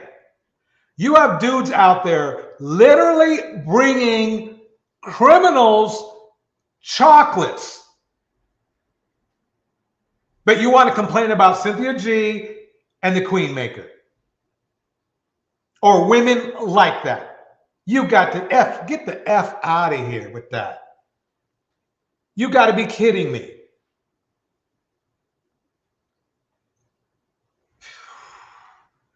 Welcome, Indiana Mom. Here we go. What makes me a single mother? It's not your If you turn. can, all you have to do is ask. You can't make baseless claims. See, Princella knows she's got him cornered. There's nothing he can do because it sounds stupid. That's why he won't go around it. If he had a decent comeback or a roast for it, he would have came back. But then he knows that he's smart enough to know that she's going to pounce on that and make him look stupid. So he doesn't want to go there. Chalky lips at it. Folks, sadly I had to mute, and I really didn't want to do that because I want everyone to Oh shit. And the thing is look, I use the mute button, but I only use it when people get irate or want to talk over somebody. She's just asked the question and is waiting for him to reply. But right now, what he is doing is he's attempting to gaslight his audience. That is what he's doing. Let me keep going here. the chance to operate as adults. But as you see, she was speaking. I didn't cut her off one time. My God. Folks, I can't do it right now because we're in a live stream and I don't want to stop the flow of the stream. But when you get a chance, replay this live stream. We're at, how far in are we? 2.5 hours. 2 hours, 20 minutes, right? And I want you to play back this section. In fact, what I'll do is after this, I'll make sure that I chapter this video, because you need to listen to how many times he interrupted and disrespected her, and then listen to this part right here. This is crazy to me. Melli Pop says, I'm literally losing my mind watching this. LOL, this can't be real. Yeah, it's crazy. It's crazy. You know, it is so crazy. I got so many more videos to play, but we got to sit on this one for a second. Here we go. Was finished. I said, do you yield the floor? Which permitted me to speak. Now that I'm talking, she's so angry that she can't contain herself, and she's interrupting. Gaslighting his crowd. Gaslighting his crowd. That's all he's doing. He should rename himself the Ain't in the Center, because he ain't doing too good right now. Me for the 5th time. This speaks to her character. It's like, how can we have a debate if she's so angry? She has no. I haven't gotten to the character. Well, we just went through the box of chocolates character. You know, the box of chocolates character giving criminals chocolates, right? And he wants to talk about her character. See what I mean? See what I mean? Y'all want to talk about, okay, the Queen Maker and Cynthia G, but then you got niggas like this. I gotta read. I'll answer that out. Brothers like this, right? Giving chocolates to criminals. Control. So number one, she speaks of a state of nature. She called it raw dog reality, which is comical. That she's speaking about her. That was funny, though. You know it was funny. You just didn't want to laugh because it was your show. That was hella funny to me. Sexual experiences. In terms of raw dog reality, as she calls it, which is a state of nature, she says that the female is empowered to deny the male sex. Well, this is quite comical, because in a state of nature where she refers to there not being laws and government and policing, well, the female is not actually able to deny the male sex. I guess she's not watched National Geographic. Does it look like consent when it's mating season and the alpha male dominates the female that he chooses? So what you should understand about a state of nature is you don't want to be in a state of nature, love, because in a state of nature, a big mouth yours, someone would reach back and slap the taste out your mouth and you could do all of nothing. That's number. That speaks to his character, right? I guess it was his dad. I thought I heard rumors that his father was a pimp. I don't know if that's true. But let me know if you guys know. I think it is. But that's a pimp. You saw he used the back of his hand, right? Pimp slap. You know? That's a pimp slap. Ain't cool. Number one. Number two, in a state of nature, if you were attractive and I wanted to slay you and you didn't want to go for it, I just take it. That's in a state of nature. Oh, now he's in this. Oh. Okay. So he's telling you his nature. He's telling you what he would do. Now, the theory is what he's going to say is, well, that's what, if we were talking about your scenario. No. See, the thing is this is what do men do when they could do, but they don't have to do?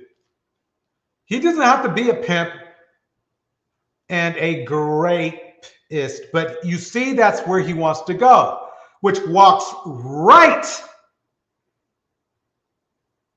into the banditry mode theory.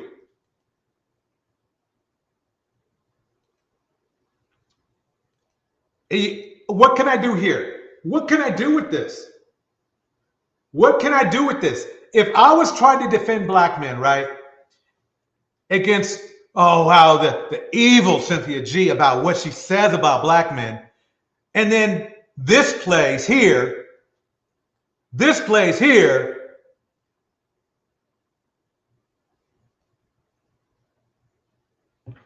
about him wanting to grape and assault.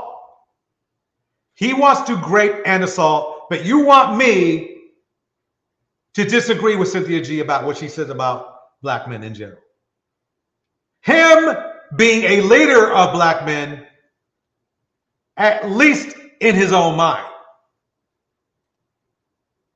Exactly. He wants to be able to be reveled as a caveman.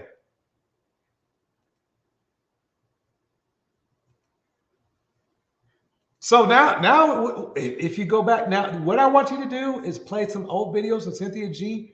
Play it right after this dude right here. Then tell me she's got it wrong. I dare you to. Then tell me she's got it wrong. Tell me, okay, that the Queen Maker has it wrong.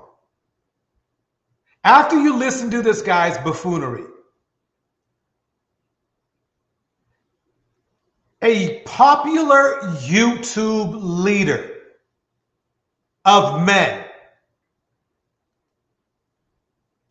See, the argument is, well, he's just an exception to the rule. Not all black men want to do the SA and the assault. You see what I'm saying? That's the next angle they want to take.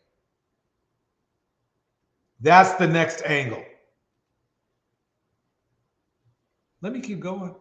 Let me keep going. That warms us. Believe it or not, that was a warm up to the warm up.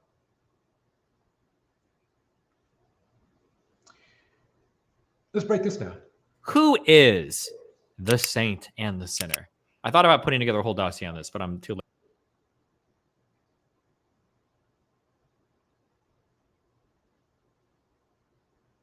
lazy, and I don't care that much about this guy. Just enough to show you some of the fun.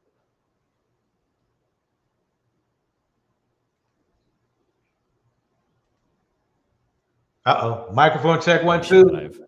I know what's going on. I know what that is. The saint is watching this and he's mad. He's mad. He's mad.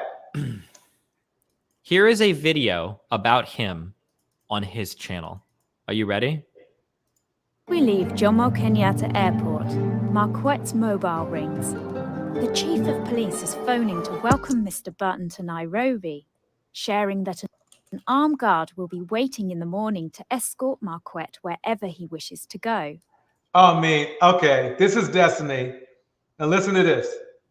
It's a mystery as to how such a young man has so many extraordinary connections around the planet. Marquette Devon is the real-life James Bond. He is so narcissistic that he got his assistant, or that I assume, to write this self-absorbed description of him. Here we go. Of all the leaders I've documented, I've never witnessed an armed guard so taken with the person they are charged with protecting.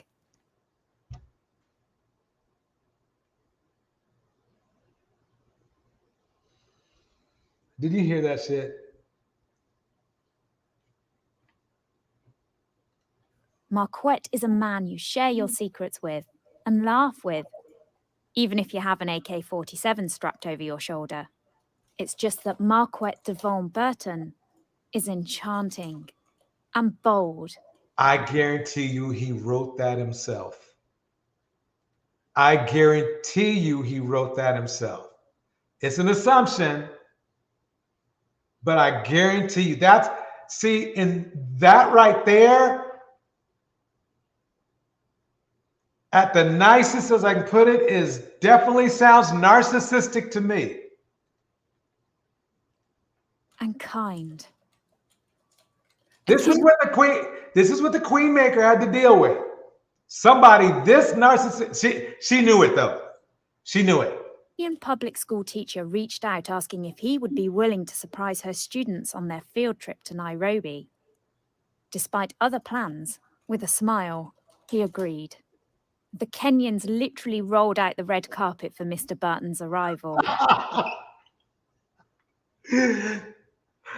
Oh, I'm sorry. I mean, as you can see at the bottom, let me take this off right here. As you can see, you know, I mean, Destiny is just like, oh, you got to be kidding me. But I find it funny that they're talking about, unless, I mean, they're talking about a red carpet that is always there, probably. You see what I'm saying? He is an enigmatic figure, a businessman, and a boxer, an author, a stoic, and a poet, and above all, a philosopher, a leader in reforming global human culture. He's written a 3-sentence Bible. Be yourself.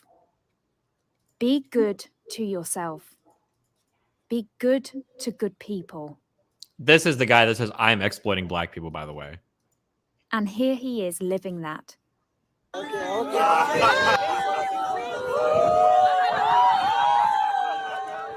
Do y'all see this?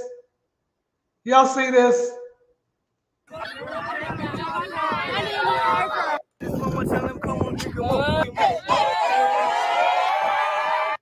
Marquette's assistant allocated 30 minutes in his schedule for this meet and greet.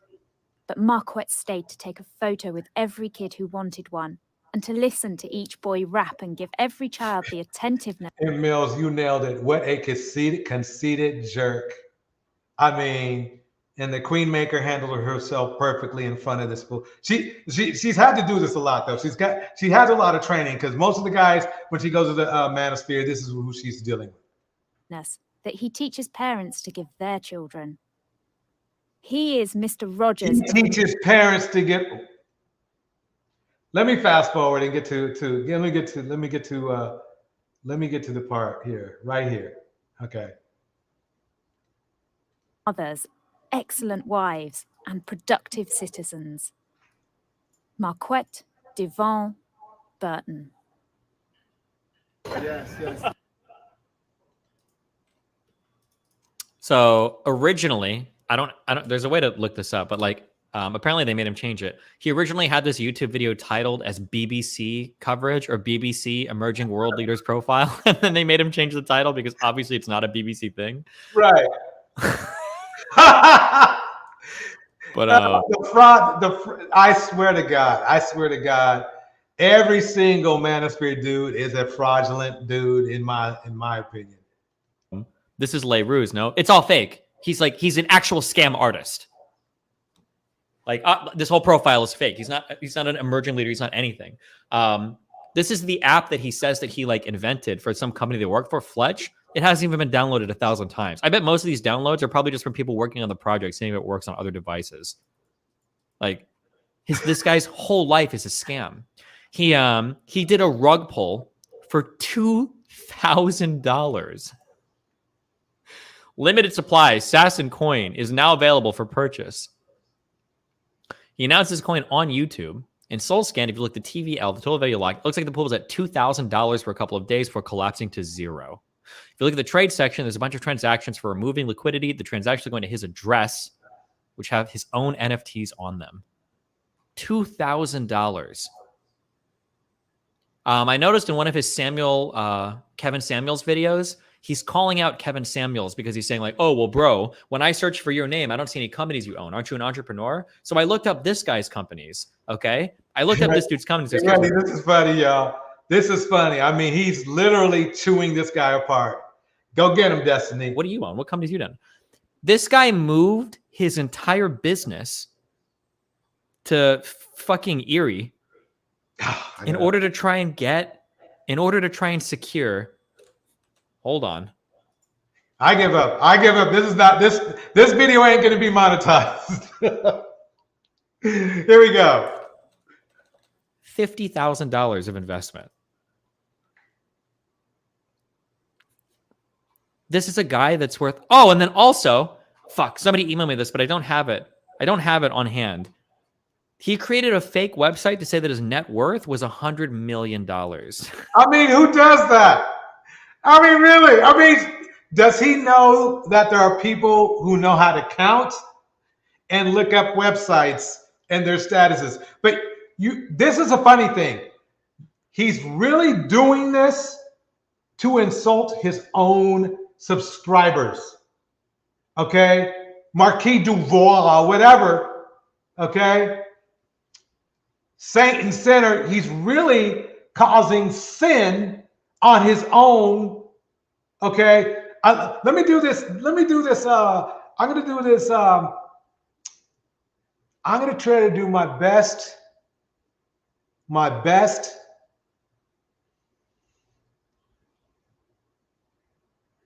Let me try if I can get this. I don't know if I want. No, I forgot. Anyway, let's go. Here we go.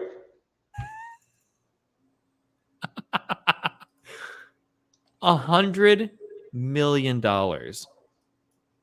He made a website to say that. Does anybody have a link to that? Destiny, post his house? No, chill. What the fuck?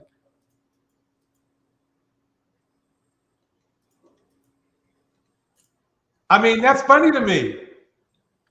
Okay, I just wanted to. I'm going to stop right there because I don't want to play, Destiny's hit all his video, but it's hilarious. You need to go to his channel, like and subscribe. Doggone it. Oh dang! I forgot to hit the all. Don't forget to hit the all when you go here. So you get all that shit. Okay.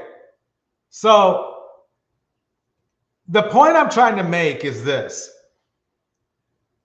Whether you like, dislike, or are neutral on the Queen Maker or Cynthia G, do you see how fraudulent these dudes are? If you want to give those two ladies some smoke, you better have some fire for the fraudulent ones, for the dudes. I'm just saying that. If you are really all about fairness and all that kind of shit, you have to understand that this is the point I'm trying to make in this video. Is how can you be mad make mad videos and live streams about two women when you got literally snakes in the pit that are a lot worse that you don't even say nothing about. That's what I'm saying.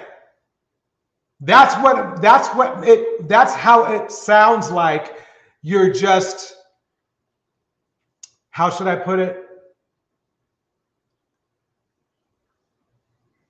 What's that word that people use? You know, clout chasing. Because if you are about good and people not being misled,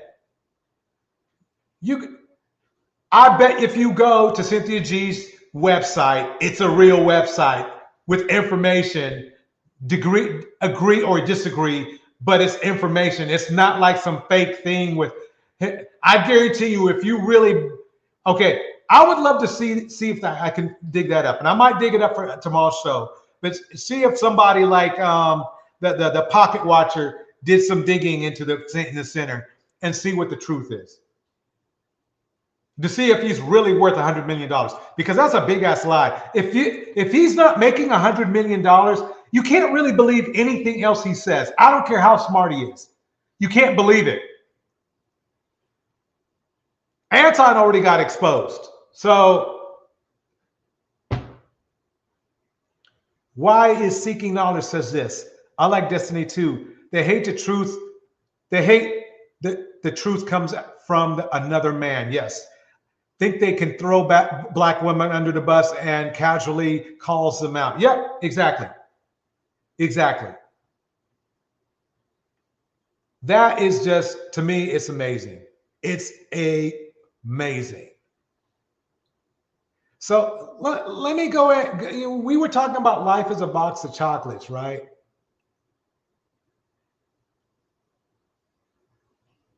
But let me go into this. Let me go into this right here.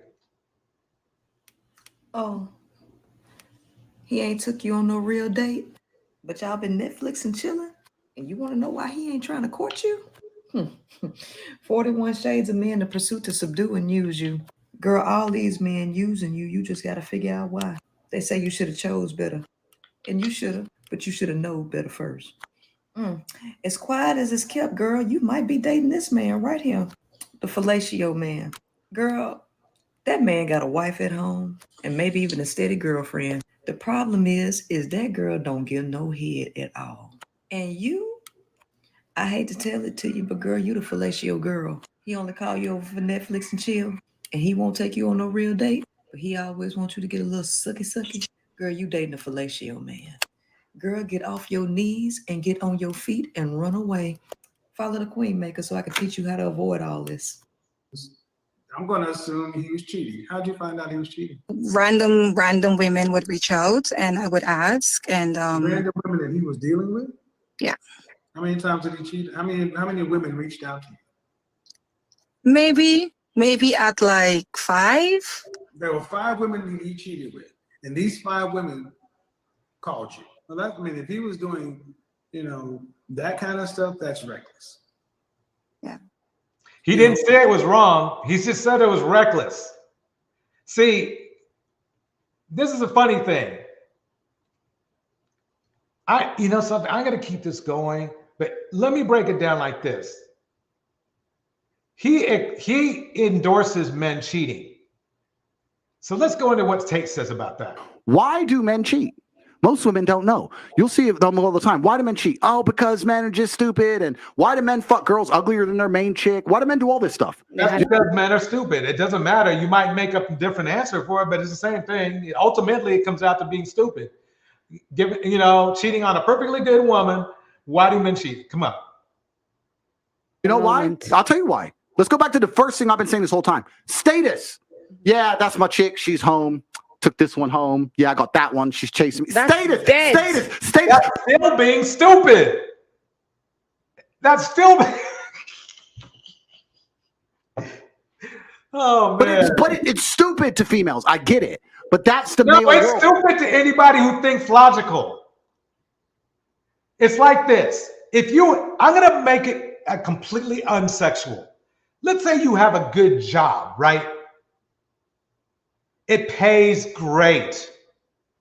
But then you still do a side hustle, which conflicts with your job, which makes you late for your job, which makes you cheat on your job. And you lose your job. And you're stuck with your side hustle. Who's looking stupid now? That's my point. Because sexual access is an easy indicator of status. So that's one of the reasons they do it, right? So you have to go back into the baseline of why men even cheat in the first place. I'm telling you, if you're a woman, the smartest thing you can do is look after your man, make him not want to cheat, be perfect. But there's going to be a time across a 20-year marriage, you might just need to be a little bit blind.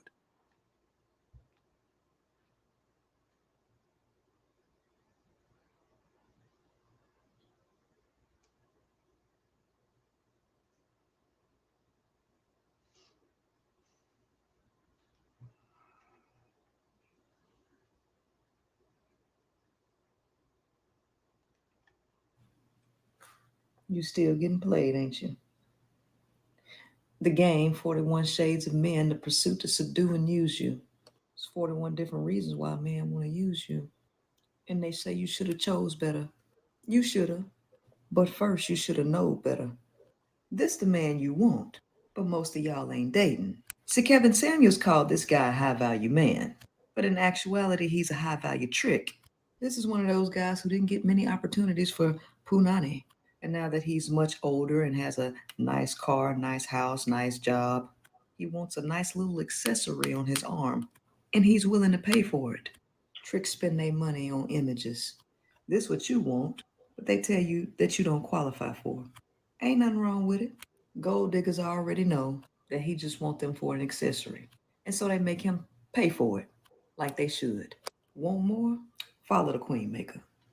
You would have to make a salary of over 6 figures. You would have to be in a group, a network for over maybe 4 to 5 years, networking with guys who are on the same level or above. You would have to have a brand, an image that projects influence on a mass of men that want to be like you.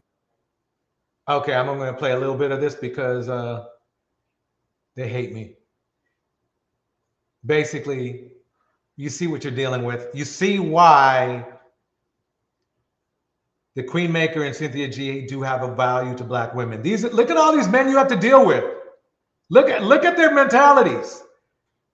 Look at their mentalities.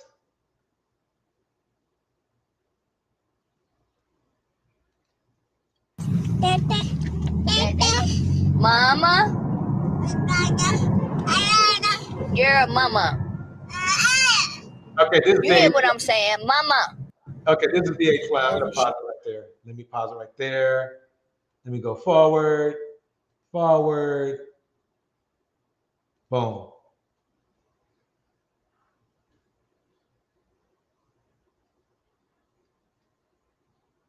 Come on.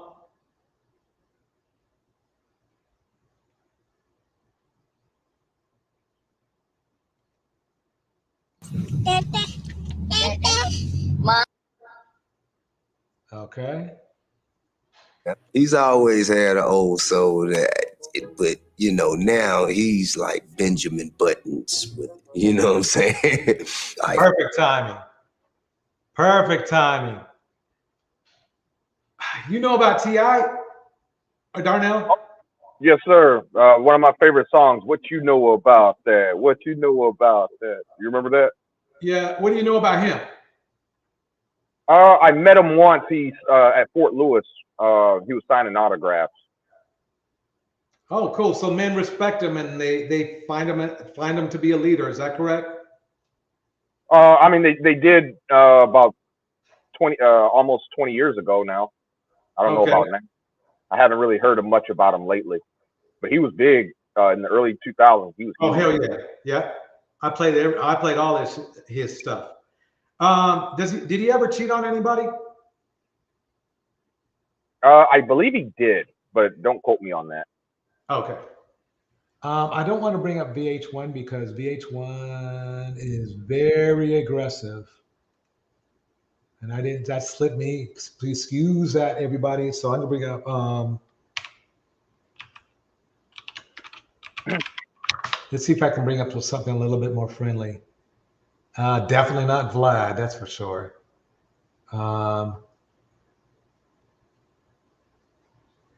Let's see what this one is. Disturbing. Your discretion is advised. What's good, everybody? It's Destin Choice, and you're watching Choice TV.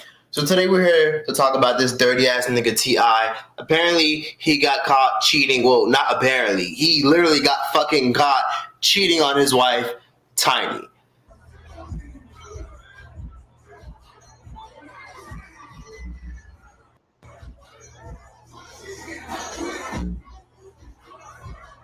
So there's a leader of a leader in hip hop, and he's cheating on his wife. I think I don't need to play much more than that. I think, well, let's see what it is. Now, at first, I was like, you know what? Maybe that's not T.I. I love and I respect T.I. very much, and I wanted to give him the benefit of the doubt. And I was like, shit, like niggas can't cheat in peace without people fucking peeking through. Okay, I got it. I'm stunned. I couldn't believe it. Like, I was like, no, this cannot be T.I. This shit cannot be. I'm stunned. I couldn't believe it. Like, I was like, no, this cannot be T.I. Great.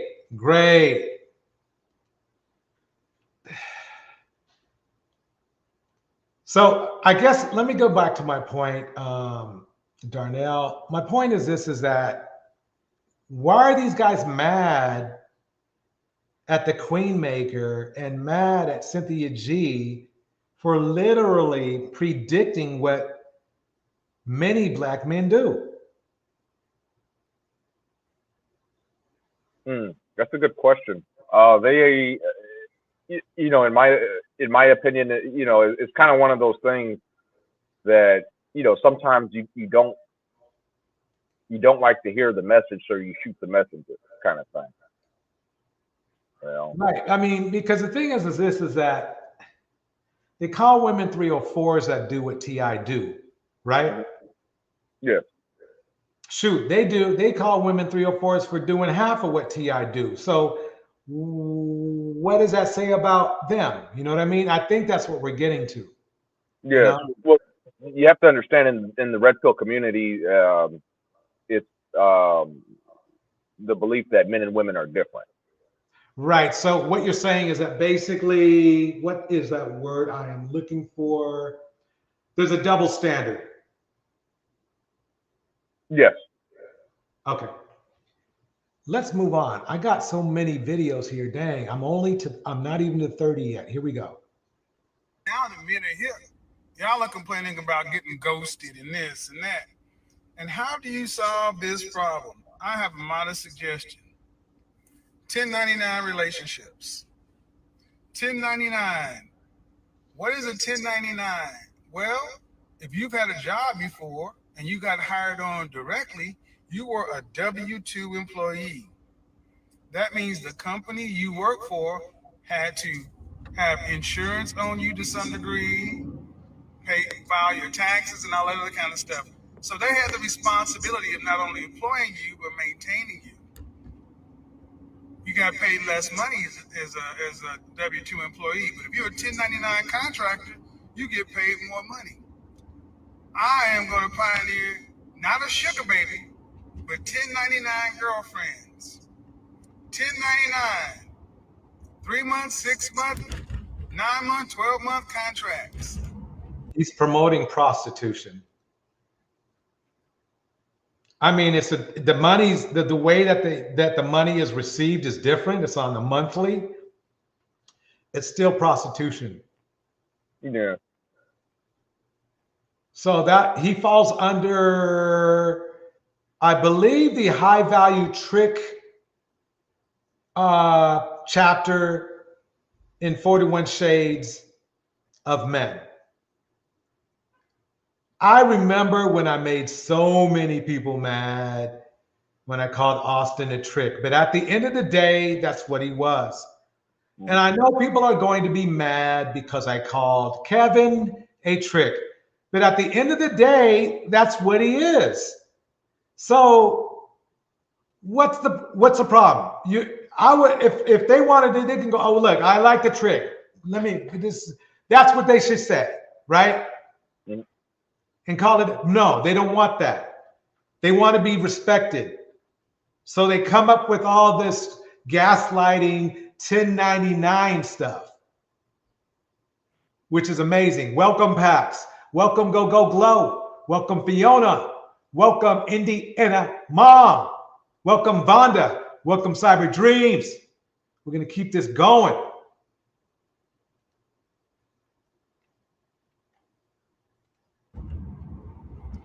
Anybody looking at me, it's like having a virtual assistant instead of somebody in office. It's the best of both worlds. See, he's not teaching people how to get married. He's teaching men how to cheat. Whether it's cheating, or trick cheating, it's cheating. Thank you, Fiona. Please, everybody, let's get the lights up. Let's get the lights up. These productions are hard. We got to get this in the algorithm. You know what I mean? We got to get these in the algorithm. Dudes can get mad at me all day for roasting Kevin Samuels, but it's not my fault. He's so easy to do so on.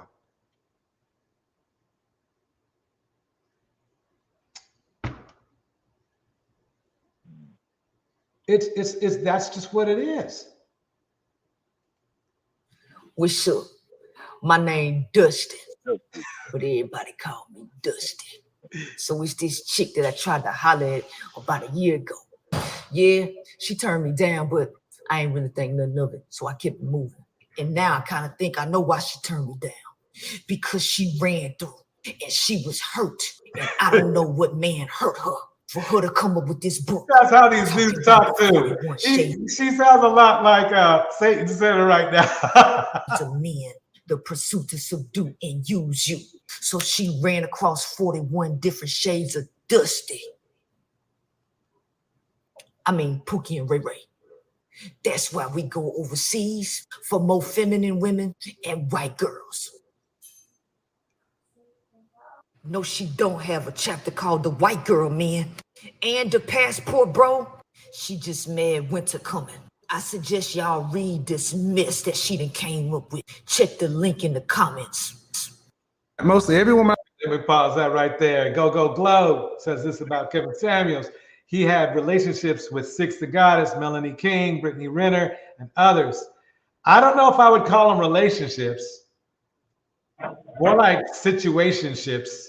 But that's, I heard, but I don't want to say those are facts because number one, I wasn't there. And number two, nobody ever said, yeah, we banged. They just kind of like, whatever. Miami thinks they're the prize. They think they're queens. They think you watch my show and how many women sit here on this program day in, day out, tell you they deserve a man of value. And ain't but 10% of these men available. But 100% of women say they want them. All right. And I'm talking about. Wait a minute. He's talking a man of value that is financially. He's not talking a man of value of character or anything like that. Don't let the scarcity crap. Okay. And I was going to say something else, but I'm trying to keep it as plain as possible. Don't let the scarcity crap, this propaganda fool you. There's plenty of options out there. If you look at all of your options, that's all I got to say. I mean, do you think he has a DJ Torture? Do you think he has a point though that like, okay, the certain type of dude that women do desire, like there's just not an abundance of them, right? Like if you're talking strictly about black men and only talking about strictly about black men and a certain financial thing, yes. But if you're talking about men in general, the options greatly increase. Oh, I agree with you because now you're adding more to the marketplace. Precisely. So you're right about dating outside the race. You do increase your chances. But I mean, even still though, like I said, I actually looked this up. Like according to the IRS.gov, there's only 2% of households that make at least $400,000 a year or more. That's basically the upper echelon. 400,000 or more is highest echelon you can get, you know, according to the IRS. All right. And it said only 2% of Americans. Keep in mind, I said Americans, not men, Americans. So that includes women. Right. That some of these men, you know, that are, you know, some of these men are gay. You know, so you got to Right. discount them. They're not available. You know, and then the ones usually are probably married. So now you start dwindling the numbers, and now it's probably, I would say, maybe 0.5%.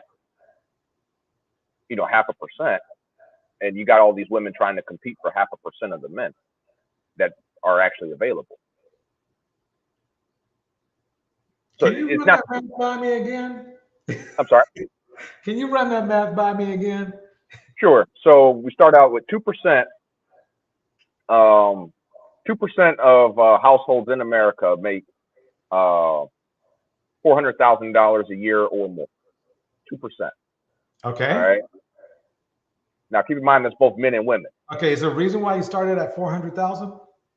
Well, I just picked that as the, you know, because that's the highest bracket that the IRS goes. That's the highest bracket. Okay, so why would I don't think the women, at least the only reason I'm kind of giving you a little bit of a nudge, not a pushback, but a nudge, is that even on the dating shows, whether it be Kendra G or whether it be the Pineapple Show, where there are some high-end women on there from time to time, and even in average, I really don't see that many really asking for. I mean, they would like a $400,000 man, but they're not demanding that. Yeah. Most of them only demand a guy. Well, usually what happens is Kevin Samuels talks them into saying they want a six-figure man, which isn't a whole lot, really. I mean, especially if you live in California, that's basically what a lot of people get paid. So yeah. They ask for a six-figure guy, but I think what really women are asking for is just a stable guy with a decent job. I think if Kevin said, would you like a stable guy who's loving and caring with a decent job, okay? And decent to me, in my opinion, is around 60-ish, right? I think a lot of women would bite. I really do. Okay. Now, don't get me wrong. Women would prefer a man make more, especially if they are making more. Right? But it has more to do with just the money. It has to do with being equally yoked.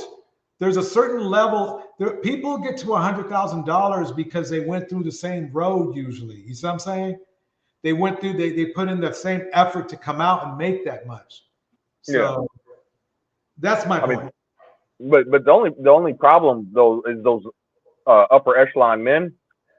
I mean, let's face it. You just brought up T.I., successful rapper. We know Jay-Z cheated on Beyonce. Hell, I mean, we could say just about almost every rapper. Yeah. I'd say 9 out of 10 probably have cheated on their spouse. Yeah. You go to the NBA, same exact thing.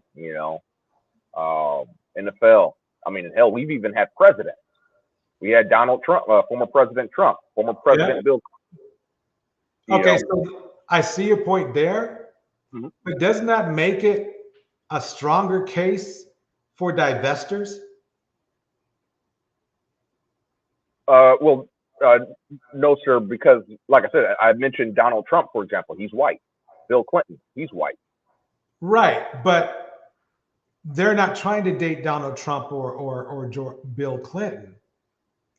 But they are, in the Black community. Okay, let's put it this way. In the Black community, how many white rappers are there? Not many. Eminem, Vanilla Ice was one. There was this one guy, he was a nobody. I can't even remember his name, but I saw him on BET. Right, exactly. So basically the thing is that if we're talking about the men that are in front of these Black women, right?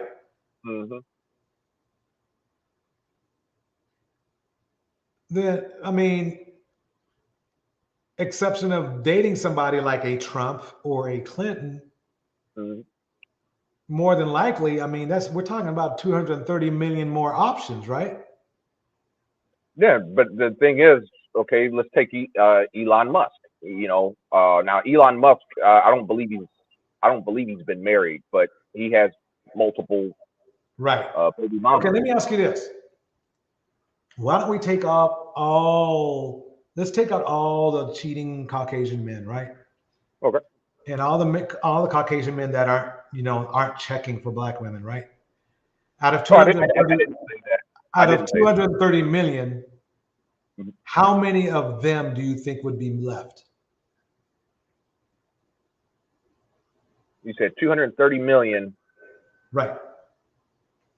Hold on a second. Let me hold on one second. I'm just gonna grab a pen. 230 million men, white. These are Caucasian men, correct? Correct. 230 Caucasian men. Okay. How many of them do you believe are loyal and looking or checking for black women out of that 230 million?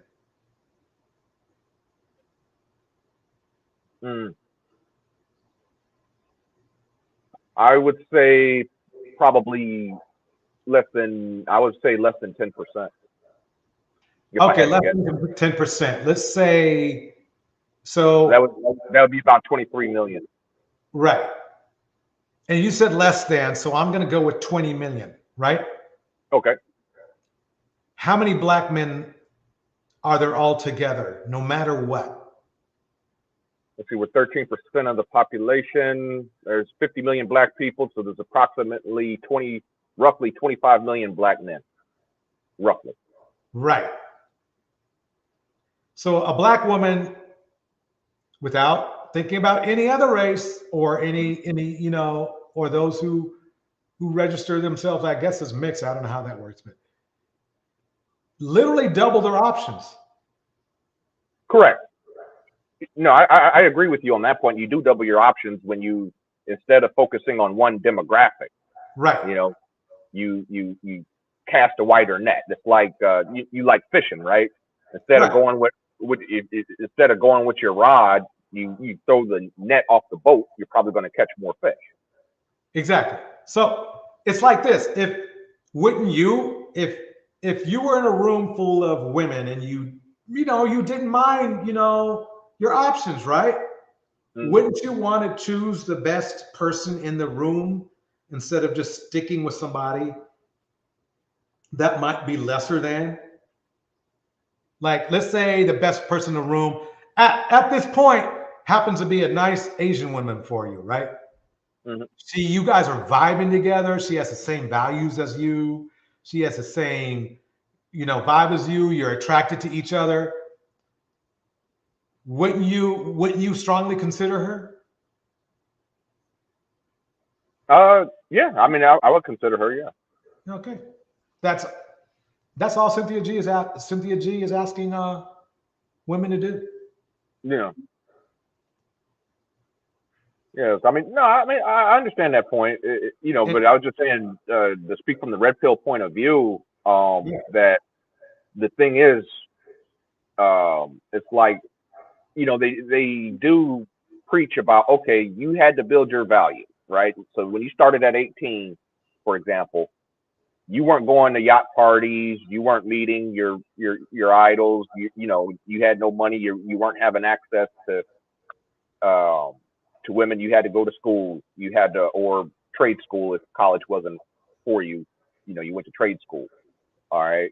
But you started out with nothing and then you had to build your way up, while you're building. There's women that just aren't checking for you while you're building. But then once you get built, you're already prepackaged and assembled. You're 30 years old, and it's like, oh, there's this feeling in the red pill community. Oh, now, this woman is checking. I'm sorry to interrupt you, but when I was building at times, women were still checking for me. I was quite I'll be going to be honest with you. I really thought, my dating past was average at best.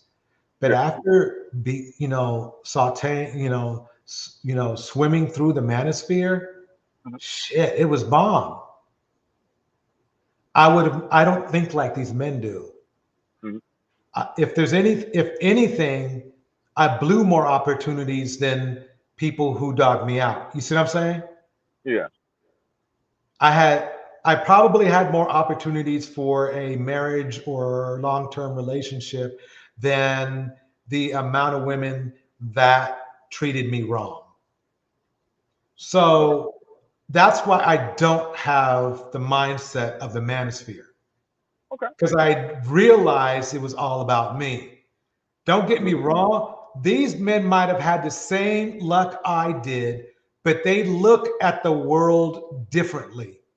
They look at dating differently because since they're not getting what they want right now, means that women are trash to them. You see what I'm saying? Right. It leads to extremism. Exactly. Is what happens. You know, I like bringing up Trump supporters, for example. Yeah. It's the same thing. Like, you know, you got Republicans, then you got Trump supporters. They are just right. Let me break down this what Hazel Hamilton says. It's not just Caucasian men or white men. Oh yeah, Hazel, you are correct. If you add in the rest of the United States in the mix, instead of doubling a black woman's options, or really any women's options, when you think about it, it quintuples their options. Now, obviously, there's some demographic of men that are less amiable towards black women, but then if you average everything out, there are more non-black options for black women than there are black options for black women. Black women, simply right now, are race loyal. And if that goes away, oh shit. Oh shit. Oh yeah, no, I agree with that statement. Like I said, your chances of finding, you know, as a black woman, you know, your chances of finding your dream guy, you're better off looking for a white guy or an Asian guy. Now, I will say this about the Asian community. The problem with the Asian community is they're the smallest demographic, so that is the problem. But still, it exists. Asians, they have to include Native American and Pacific Islander, and they still equal just 6% of the country. So Asian, little tough. White man, yeah. I mean, white man. I mean, that's the best demographic in my opinion for a black woman to find a successful or high value man,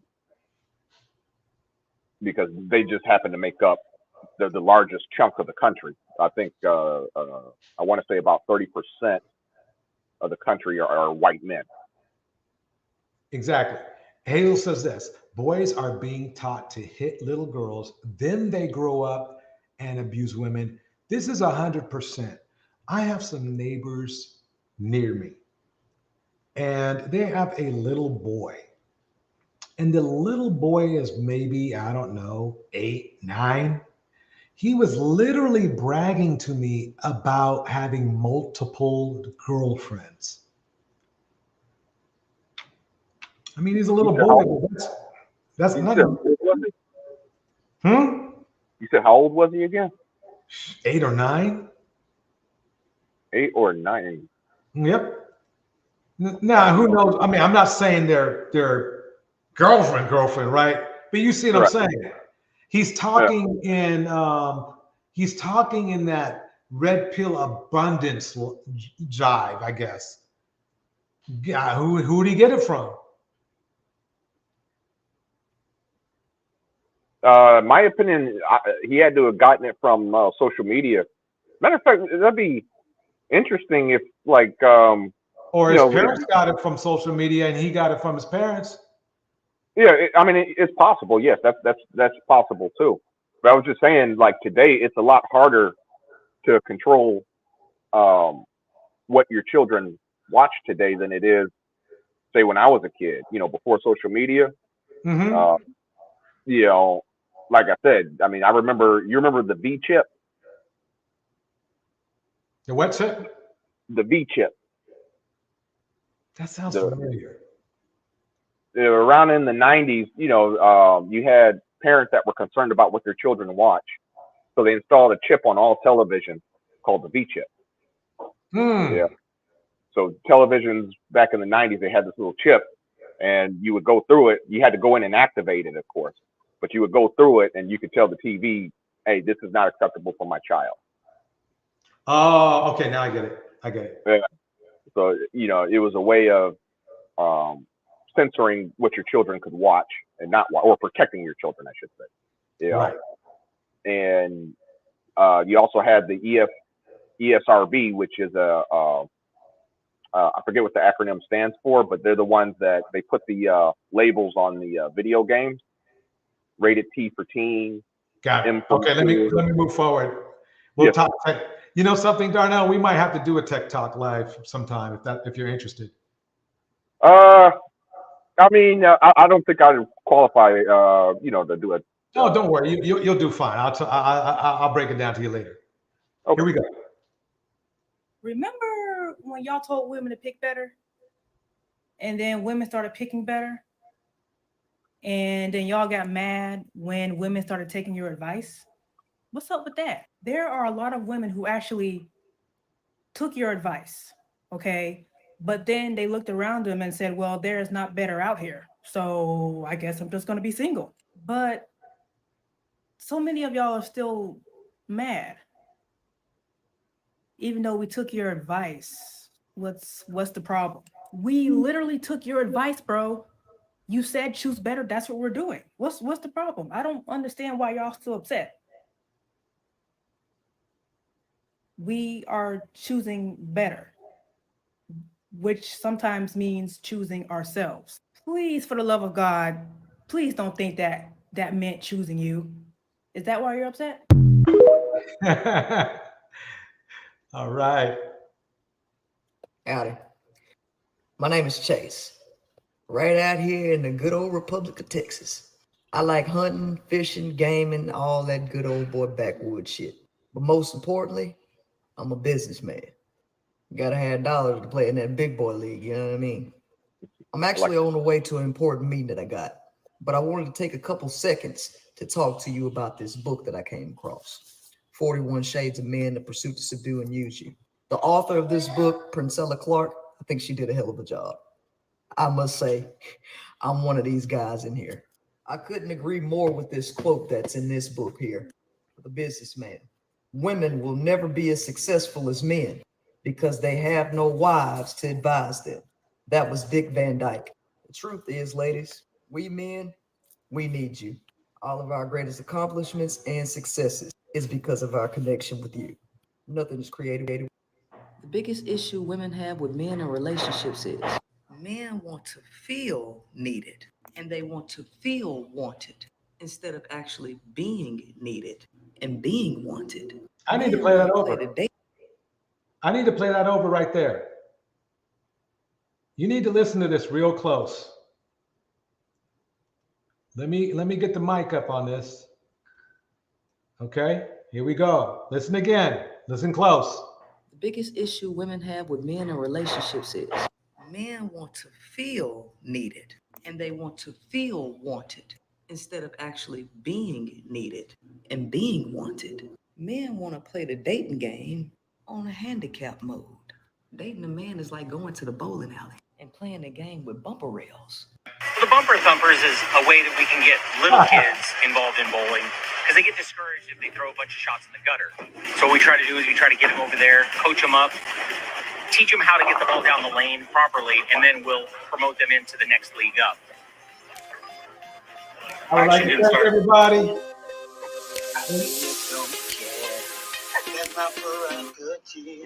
All right, high value man right here.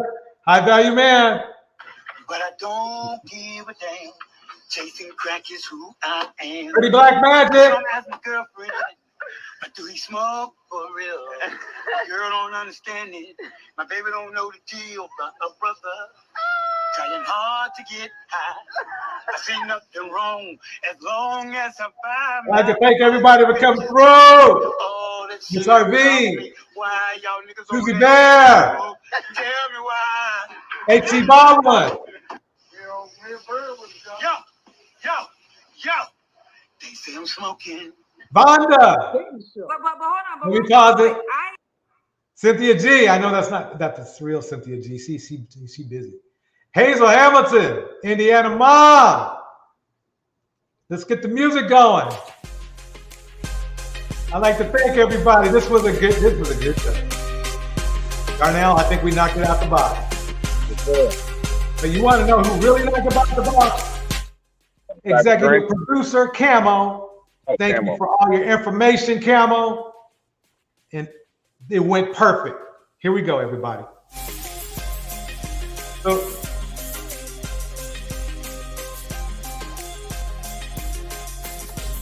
right. Miss RV in the house. Great help. Now, where there was an Indiana Mom. We got Mariah G in the house.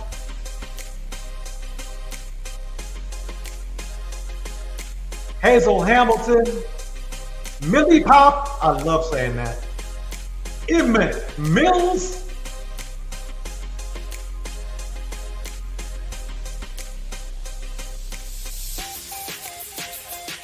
Go, glow.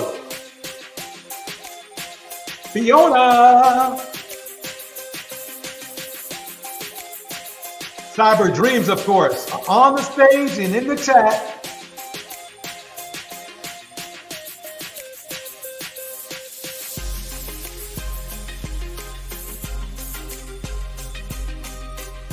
Why is seeking knowledge? Conscious mind left.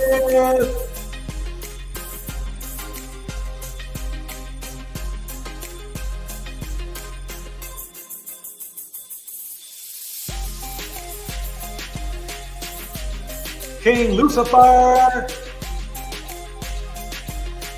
Of course, Darnell on stage and in chat. That's what's under pressure.